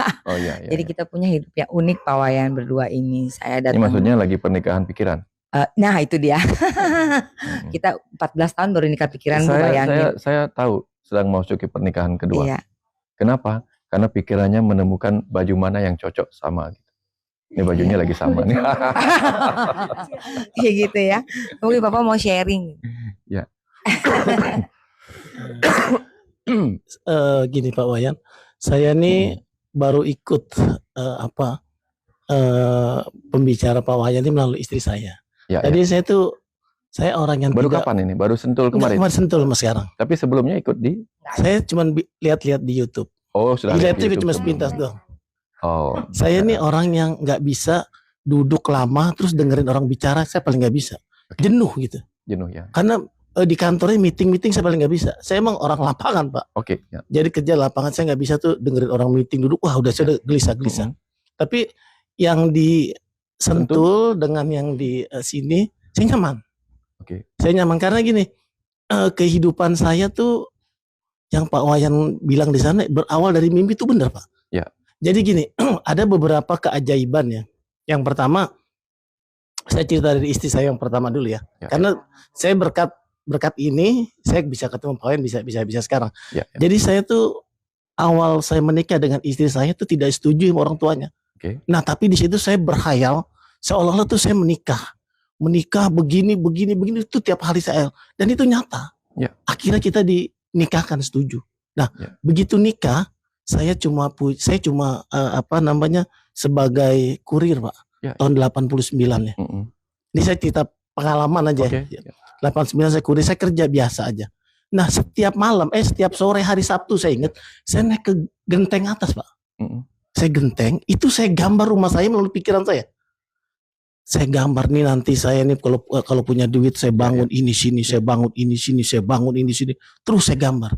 Itu nyata, sekarang rumah saya lantai 3 Pak. Sesuai yang di otak saya. Itu nyata banget.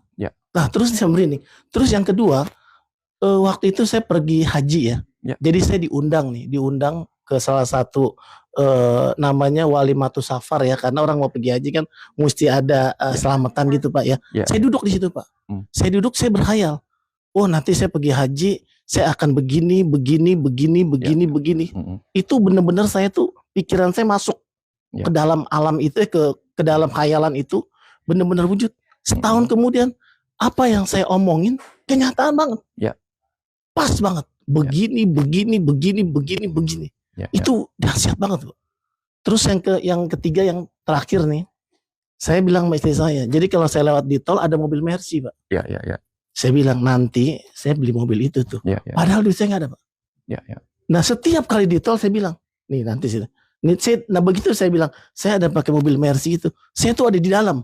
Saya lagi kendarain begini. Nggak sampai 6 bulan 7 bulan, saya kebeli dengan duit yang tidak saya tahu.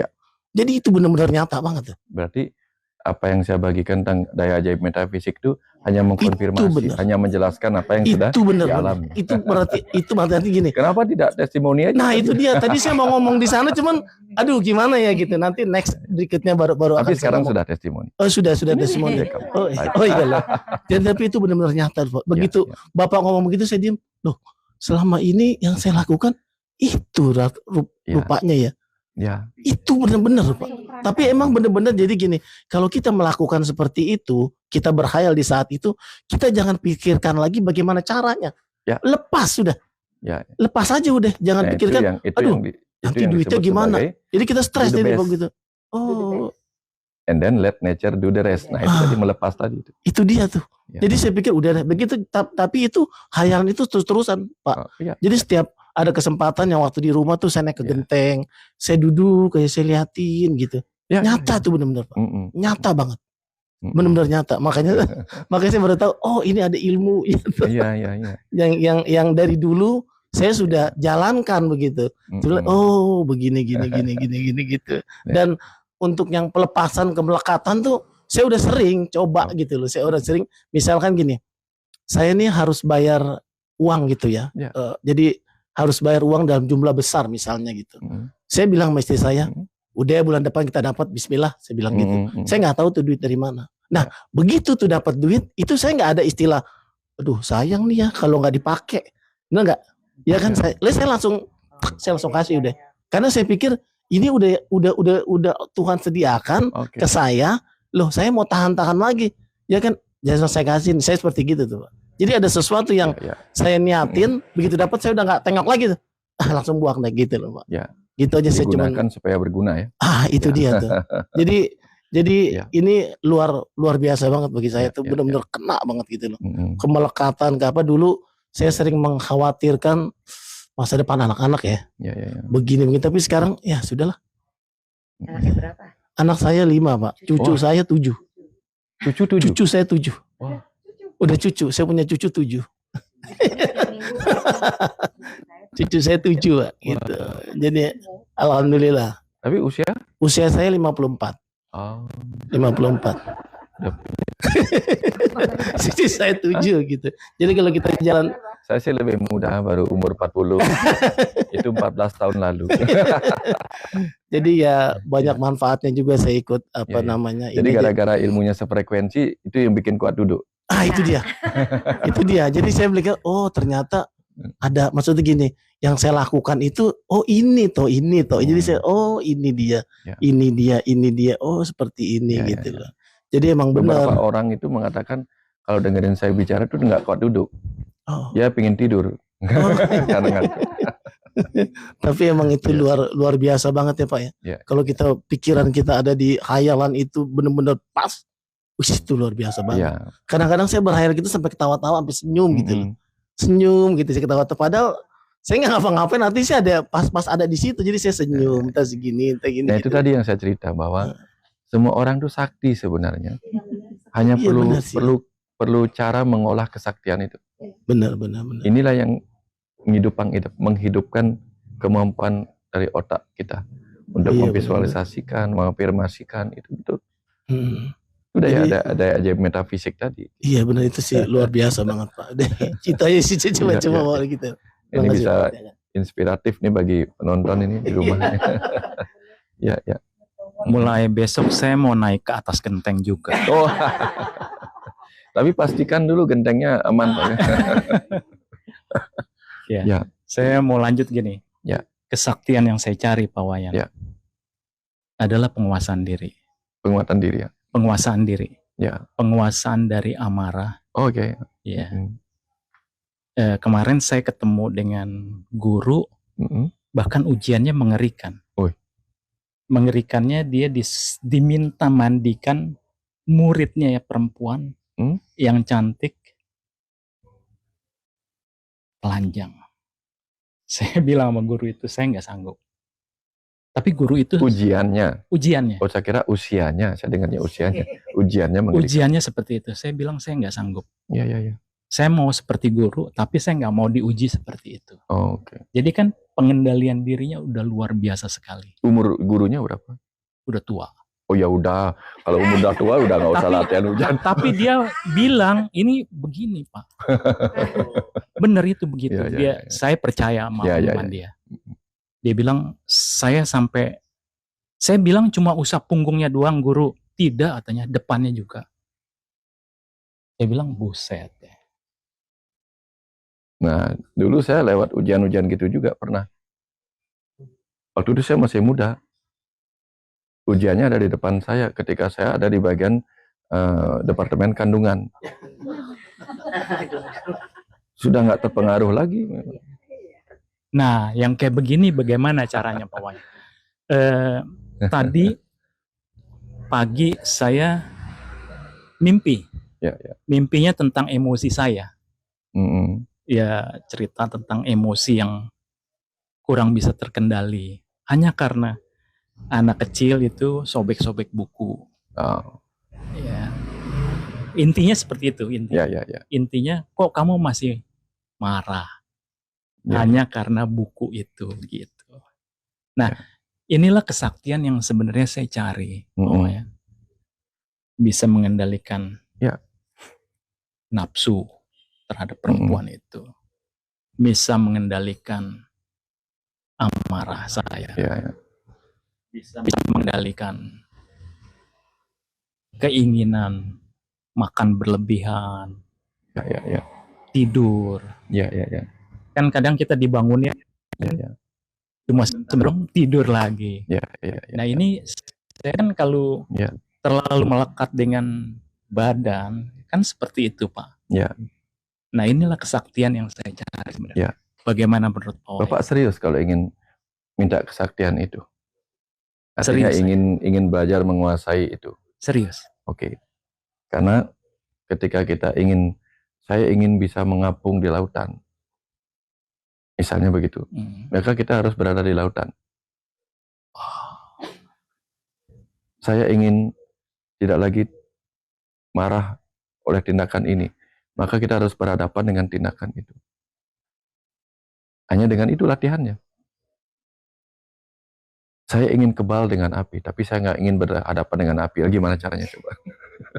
Iya, tadi yang saya cerita sama Bapak itu kan, sama guru itu kan. Saya nggak mau diuji seperti itu. Seperti saya yang saya ceritakan tadi juga sama. Kenapa orang Bali melihat bule telanjang biasa? Karena setiap hari ngelihatnya gitu. Nggak tertarik lagi. Sudah biasa-biasa aja. Di Bali itu ada banyak, ada anjing yang telanjang, ada kuda telanjang. Apakah mereka terangsang? Enggak, udah biasa ngelihat itu. Ada ayam telanjang. Itu biasa mereka. Tapi kapan ada ayam pakai celana? Baru mungkin dia. Jadi ujian itu terjadi karena kita terus menghadapinya dan menjadi sudah tidak terpengaruh lagi oleh hal itu. Berarti takut saya kalau begitu ya. Belum pernah lihat di TikTok. Ini ada biksu, dia naik tebing jalan kaki biasa, sementara yang lain itu pakai pengaman.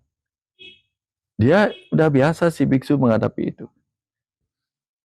Kita kalau nonton TikTok gitu, ngelihat orang-orang di Cina di pedesaan tuh yang rumahnya di tebing-tebing itu, ngelihat mereka jalan aja kaki kita merinding-merinding, betul nggak? Tapi mereka gimana? Biasa aja bahkan bawa kulkas gitu. Karena mereka membiasakan diri. Dulu saya waktu lebih muda lagi, sekarang muda. Saya nggak takut mendaki Gunung Agung. Orang merangkak karena sekelilingnya jurang. Bayangkan itu ukurannya jalan itu setapak itu benar-benar seperti ini, semeja inilah. Orang merangkak. Saya berlari, lari dulu. Bahkan zaman itu sengaja nyari Edelweiss di tepi-tepi jurang, nggak mikir, namanya anak muda kan, nggak mikir. Tapi belakangan, mungkin karena sudah merasa tubuh saya nggak sekuat dulu lagi, kadang saya vertigo, kadang begini.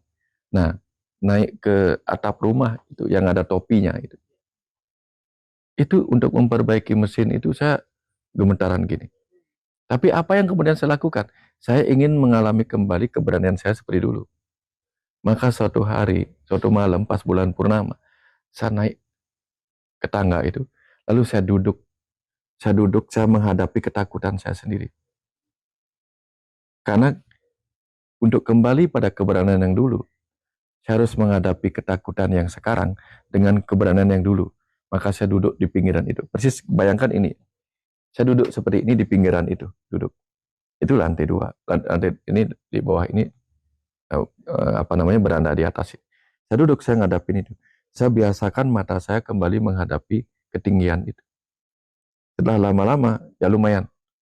Lumayan kemudian saya nggak takut lagi memperbaiki apapun di atas. Itu contoh.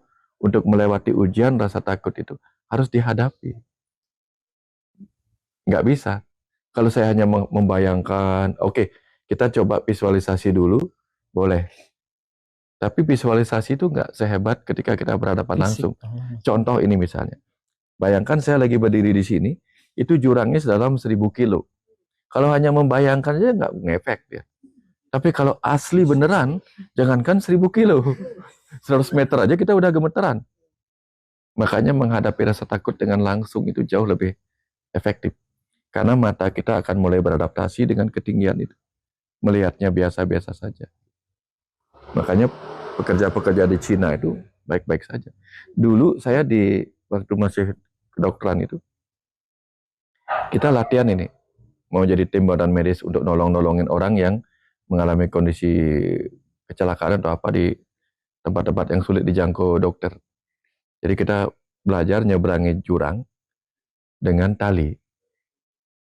Nyeberangi jurang dengan tali.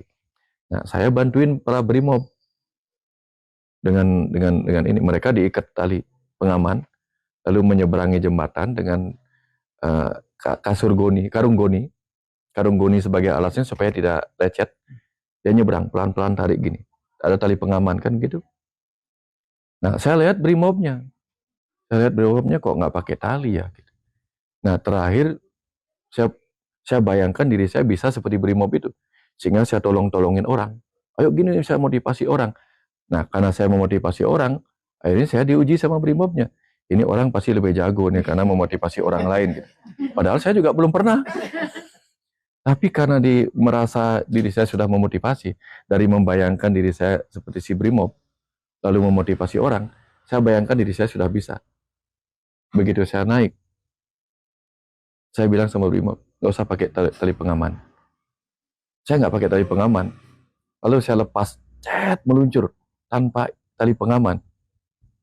Belakangan, baru saya mikir, itu kalau saya jatuh, itu belakangan. Tapi waktu itu nggak kepikiran. Saya hebat. Saya berani. Itu yang saya masukkan sebagai program.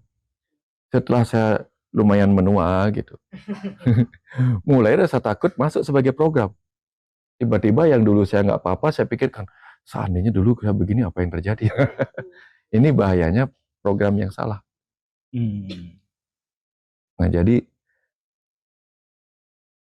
penguasaan itu hanya bisa dihadapi langsung. Contoh, bagaimana caranya menjadi pawang buaya yang menguasai buaya, tapi yang dihadapi kodok? Nggak bisa. Mau latihan jadi pawang buaya deh, ada kodok nggak untuk latihan? Nggak bisa. Bayangin itu kodok adalah buaya, nggak bisa. Harus langsung buayanya gitu. Jadi kalau kita ingin menguasai ketakutan, munculkan ketakutan untuk dihadapi. Kalau kita ingin menguasai kemarahan, munculkan kemarahan untuk diamati dan dihadapi. Itu caranya. Untuk menghadapi seksualitas, gurunya itu menghadapi langsung. Sudah yang tadinya luar biasa, jadi sudah biasa lagi. Seperti itu. Kan Allah bisa karena biasa. Jadi mengerikan dong ya. Awalnya selalu mengerikan. Sama awalnya itu pasti selalu pun sama, dia bilang saya sampai udah selesai mandiin, saya cepet-cepet pancuran itu saya ke kepala. Ingat nggak cerita si Buddha begini? Si biksu tua nih. Biksu tua sama biksu muda di pinggir. Tiba ada wanita ketakutan, ingin nyebrang. Tapi nggak berani. Nah, kemudian gendongnya. Si biksu tua menggendong. Terus pas pulang itu si biksu muda nanya, Pak, boleh nanya nggak? Apa ya perasaan kamu, biksu tua, ketika menggendong itu? Gendong apa? Si biksu tua nanya, gendong apa? Waktu Bapak tadi menggendong wanita tua. Oh, kamu masih menggendong peristiwa tadi? Si biksu tua sudah lupa. Si biksu muda menggendongnya di pikirannya, di kepala. Itu pesan menohok sekali. Yang menggendong itu kan ingatan kita. Pikiran gitu. Iya. Tadi saya waktu sempat cerita yang mengenai Pak Wayan ngambil tas itu kan saya stop dulu tadi. Sebenarnya cerita lanjutnya adalah di hari kedua setelah kejadian itu yang saya merasa plong itu. Malam keduanya saya mengundang lagi. Iya. Tapi yang hadir pembina saya. Oh ya, itu tadi yang saya ceritakan. Dia akan hadir dalam bentuk yang lain. Tapi kemungkinan waktu Bapak mengundang saya tuh HP saya lagi offline. Jadi datang yang lain. Lagi dicas waktu itu.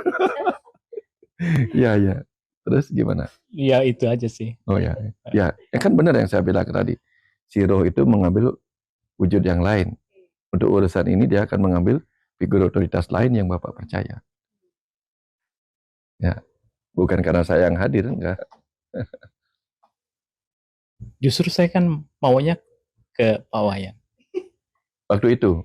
Iya. Karena tugas wujud saya dihadirkan oleh si roh udah nggak ada lagi. Gitu. Bukan itu tugas saya. Ceritanya udah nggak cocok untuk itu. Ya, kalau misalnya cerita saya mengambil tas yang saya anggap ada bom itu, kan saya melakukan pengorbanan untuk mengambil penderitaan orang lain. Betul. Itu relate dengan cerita yang Bapak menderita tadi. Kalau ceritanya udah urusan lain, ya dia nggak ambil yang itu, nggak cocok. Ya, kebayang. Ya, si dalang itu, sang roh itu si dalang, ini mau bertutur ini. Dia nggak ngambil wayang Bima untuk bertutur. Dia mengambilnya wayang Krishna. Untuk main gada dia ngambilnya wayang Bima. Nah, si roh itu kan si dalang dalam diri kita. Dia mau cerita apa, dia ngambil wayang yang cocok untuk cerita yang relate pada apa yang ingin dilakukan. Saya masih sedikit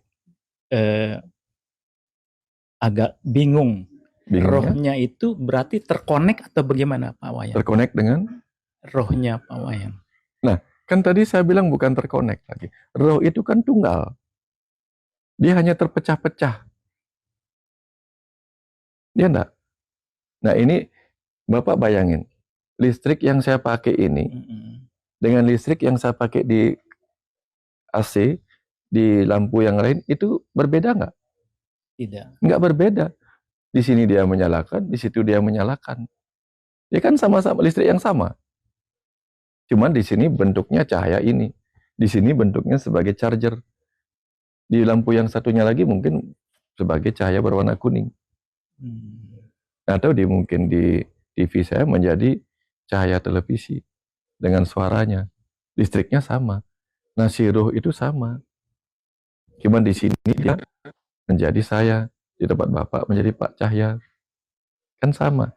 Dan karena si roh itu adalah percikan kecerdasan semesta atau Tuhan atau sang dalang, di kehidupan besar ini si dalang memainkan wayang-wayang berbeda. Di dalam diri si dalang kecil itu, si dalang cilik yang bernama rohnya Pak Cahya itu mengambil wayang-wayang lain, imajiner juga namanya wayang-bayang. Dia mengambil bayangan wujud saya, citra itu kan bayangan, image. Dia mengambil image saya untuk memainkan kisah pengambilan itu. Kalau dia mau mengambil cerita tentang penyembuhan, dia bisa saja mengambil wayangnya berwajah Mbak El, bisa saja. Kebayang maksudnya. Nanti kalau ingin memberi berkah keuangan, ya saya bilang tadi, dia mengambil citranya Bill Gates. Bukannya billboard. Bukannya billboard. Berarti pada saat Pak Wayan tanya mau menjalani tas seperti itu, saya harusnya jawab jangan ya Pak. Iya. Harus alami aja. Alami aja. Jangan sok berani. Yang disebut gitu. Alami itu, boleh alami itu artinya natural. Boleh alami itu artinya experience, mengalami. Jadi alami saja setiap perjalanan alamiah itu. Iya. Jangan mau coba-coba. Iya. Jadi kapan tiba saatnya kita di situ, nggak usah disuruh, kita akan mengalami itu. Kalau mau coba-coba justru bisa jatuh kali ya. Iya. Saya juga kalau disuruh milih lebih suka dipilihkan. Karena kalau disuruh memilih saya belum tahu. Misalnya saya ingin mempunyai kesaktian hanya dengan sentuhan dalam tempo kurang dari sedetik orang itu sudah langsung sembuh apapun penyakitnya. Seandainya Tuhan memberikan saya berkah itu, semua orang apapun sakitnya hanya dengan sentuh sebentar orang itu sembuh seketika. Yang kanker saya sentuh sembuh setiap detik. Bayangkan berapa ribu orang akan datang setiap detik untuk saya sentuh. Lalu kapan saya istirahatnya? Jadi setiap berkah membawa tanggung jawab yang juga besar. Kalau kapasitas kita belum di situ, jangan minta. Nikmati saja. Tugas kita di sini. Sudah di situ. Ya. Ya. Lampunya 5 watt, jangan minta listrik 400 watt. Meledak dia. Jebol dia. Filamennya kecil. Cukup yang ini. Tapi kalau filamennya gede, nggak usah minta, nanti listrik yang ngalir juga gede gitu. Nggak usah diminta gitu. Nggak usah diminta. Ya. Terima kasih. Sama-sama. Seolah-olah jadi mudah.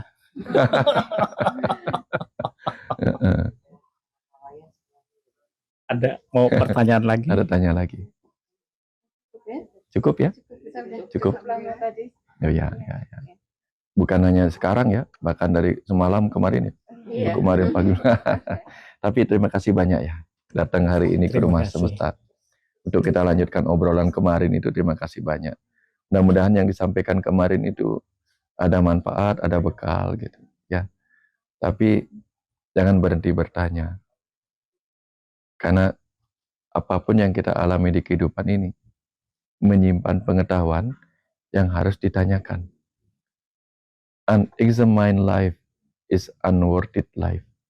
Jadi hidup yang tidak dipertanyakan bukanlah hidup yang berharga untuk dijalani. Socrates. Karena saya ini kalau di diskusi begitu, saya mau tanya, saya tuh kalau diskusi gitu tuh saya tuh kalau mau bertanya tuh saya kayak bingung, Mbak.